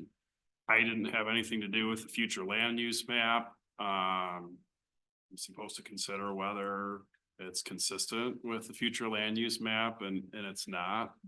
And like I said, it's under different circumstances. If I had different standards in front of me, I'd be all in favor of it. Maybe that, maybe the board has more leeway there than we do. But I mean, from my perspective, I think I feel like I would have to find that it's consistent with the future land use map to approve it. And I don't know how I could do that. Yeah, and I agree, just, I think everything you've said this meeting and the last meeting are exactly how I feel. And I think also being on the board and knowing we're working towards zoning to support the master plan. I know this is not the intent of the future zoning that we're looking at currently either. This would be different if, maybe in the future zoning that we're looking at to support the master plan that was just passed last year, it included this to be industrial or to be something like that. But this would be taking all of these, things that we're looking at, making changes right now. We're in the middle of doing and saying, oh, these were all great ideas, but we're just going to allow this one to, do something different. And I don't think that's the intent. And I think, the true thing with the master plan is to create, a natural buffer as much as we can with the ARC district on as much of the south and east and north side of the airport that we can to protect our residents and to protect, traffic and, all of the things that the residents of the community have expressed frustrations to board members who are elected into office that they want us to protect certain things within their residential areas. And while you drive by and it doesn't look like there's residents next door to either side, there are some right down the road that this would affect, that the traffic would be driving by them.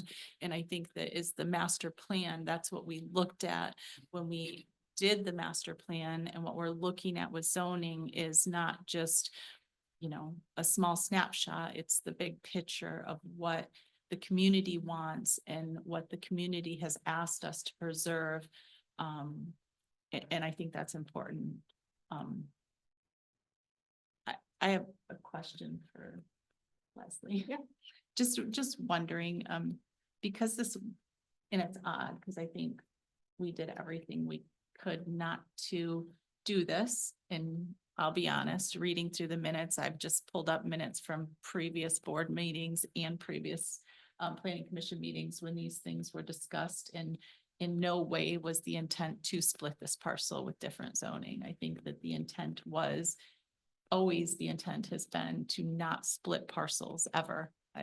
And both of you know that's not something anybody in planning or anything would ever want to do. And if you read through the minutes, it fully supports that that was not the intent, although the map ended up having this parcel split for some reason. Because this parcel is split on the map, what does that mean? Like, is there an option to pick one zoning over the other, or can they only do part of that in half of the parcel and they can do the other part in the Yep. other half? How does that work? Exactly, that's exactly how it is you know, wherever the line is drawn on the map is the designated restrictions for each section. Okay. So, And that, yeah. and just so everybody knows, that was not the intent. And if you read through the planning commission meetings minutes, I just had them pulled up. I think it's March of 2023. The board meetings were after that.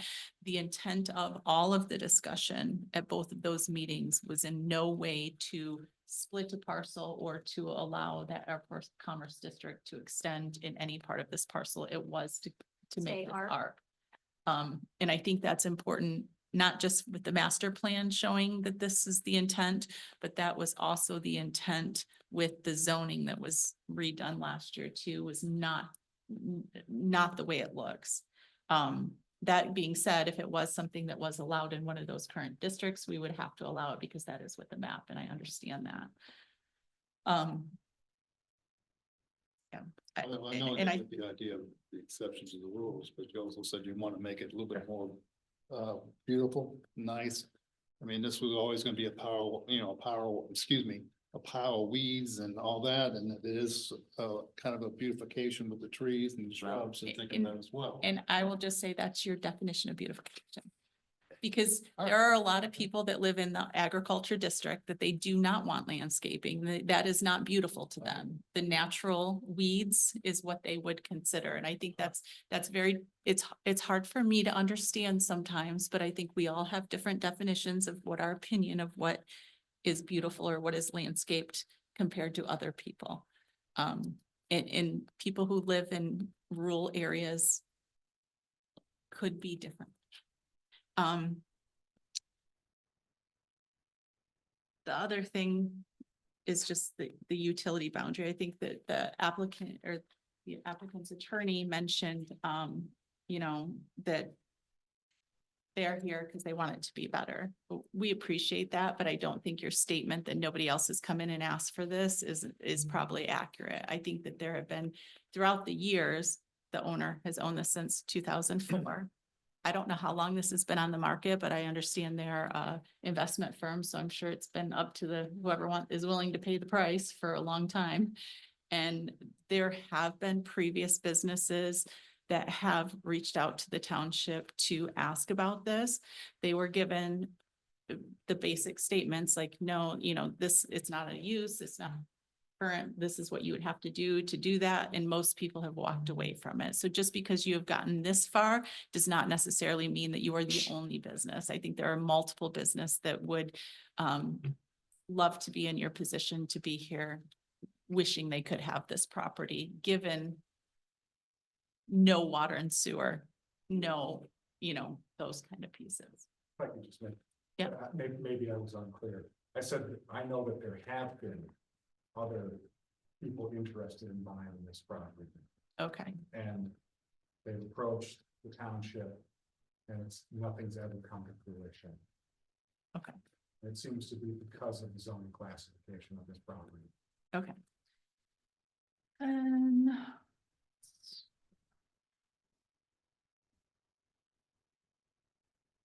Somebody want to make a motion? I will. You can say no or yes, whatever you guys want. I make a motion and I'm gonna ask you something as I'm talking, just Yep. to know if what I'm gonna add to this is appropriate or not. Yep. I make a motion, to recommend denial of the conditioning rezoning of 6103 60th Street for the following reasons. The request is not consistent with the goals and objectives of the master plan. What? Yeah. Oh, yeah, public hearing, yeah, oops. Yeah, I forgot. no, I did too. I've got so many notes and scribbles on here. Okay, I'll make a motion Yeah, to go to public hearing. Do I have a second? Second. Okay, all those in favor? Aye. Or anybody from the public would like? There might be somebody online. Is there anybody What if online? Rob came back. Yeah, was it? Okay, Yeah, didn't Rob want to make a comment on I this? know. I was he might hoping- have, and I'm sorry. That's why I hoping was he'd gonna try come and back throw him in online. early. All right, I make a motion to close public hearing. Do I have a second? Second. All those in favor? Aye. Okay, He can always speak and anybody can always speak at the township board meeting as always. This is Wendy. the recommendation. Wendy, All right. Wendy, mention the case number. No, it's not No. in the motion. 25-3883. All right. In regards to case 25-3883, Yep. I make a motion to recommend denial of the conditioning rezoning of 6103 60th Street for the following reasons. The request is not consistent with goals and objectives of the master plan and future land use designation for the subject property. My question is, can I add comma, including the utilities boundary map? Of course. The request does not meet the performance and location standards set forth for the proposed use. The preliminary plan does not demonstrate compliance with special use regulations of the zoning ordinance. Do I have a second? Second. All those in favor say aye. Aye. Aye. Any opposed? Nay. Motion carries. All right. And I'll just add, that's just a recommendation. So the next step will be to go to the township board and I'm not sure if you know when they will be considering it. I did put a proposed schedule in there, but it won't be. So We'll this talk. I next- think the next one week is, next week is. yeah, it won't be the 28th. It will be, for some reason, this document keeps closing on me, but there's a proposed schedule in the staff review. Oh, there is. Yeah, but there's one thing, it will be bumped back. To the 11th. Yes, don't that ever seems agree to right. do It will that. be bumped back to June 11 and then the following planning commission. More than once have I been the lone wolf.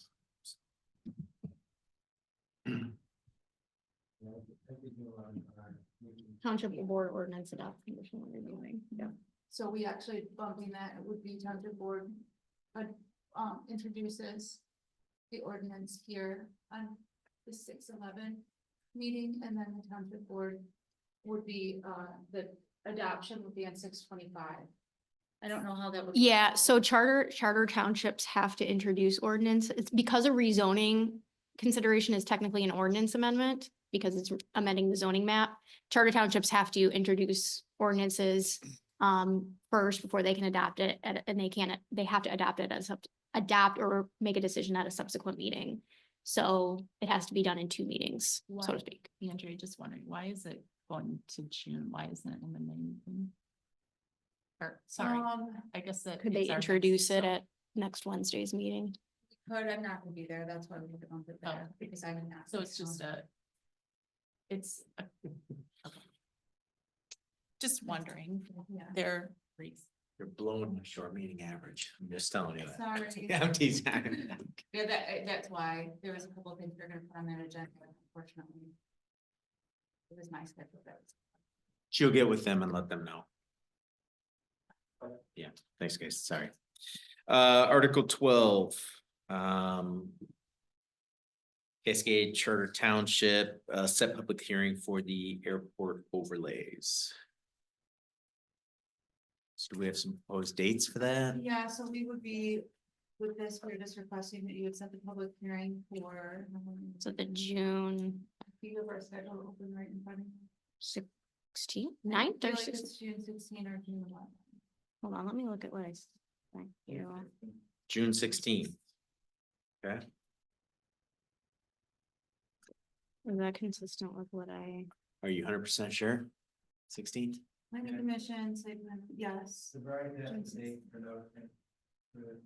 I'm gonna look at the notice I did for you to make sure. Cause we gotta publish the notice 15 days out, June 16th. Yeah. Okay, so I'll make a motion to set public hearing for Cascade Charter Township airport overlays for June 16th, 2025. Have a second? Second. All those in favor? Aye. Any opposed? Okay, Article 13, acknowledge any visitors and those wishing to speak. Article 14, other business. Like to say a couple things. Number one, they don't ever be afraid to vote no on stuff. I voted no multiple times. I've been the only one that voted no. And even when like, hey, it's not, there's just something I don't like about it, I vote no. The other thing I will recommend is if you feel strongly about it, go to the township meeting and voice your opinion. And I will give you an example of where we rezoned some things and I didn't think we went far enough. I was the only one on the board that voted no. Everybody else voted yes. I went to the township board and said, hey, I think we need to go further. Guess what? The board kicked it back and said, go further. So, don't be afraid to vote no, and don't be afraid to, if you really feel strongly, go to the board and tell them.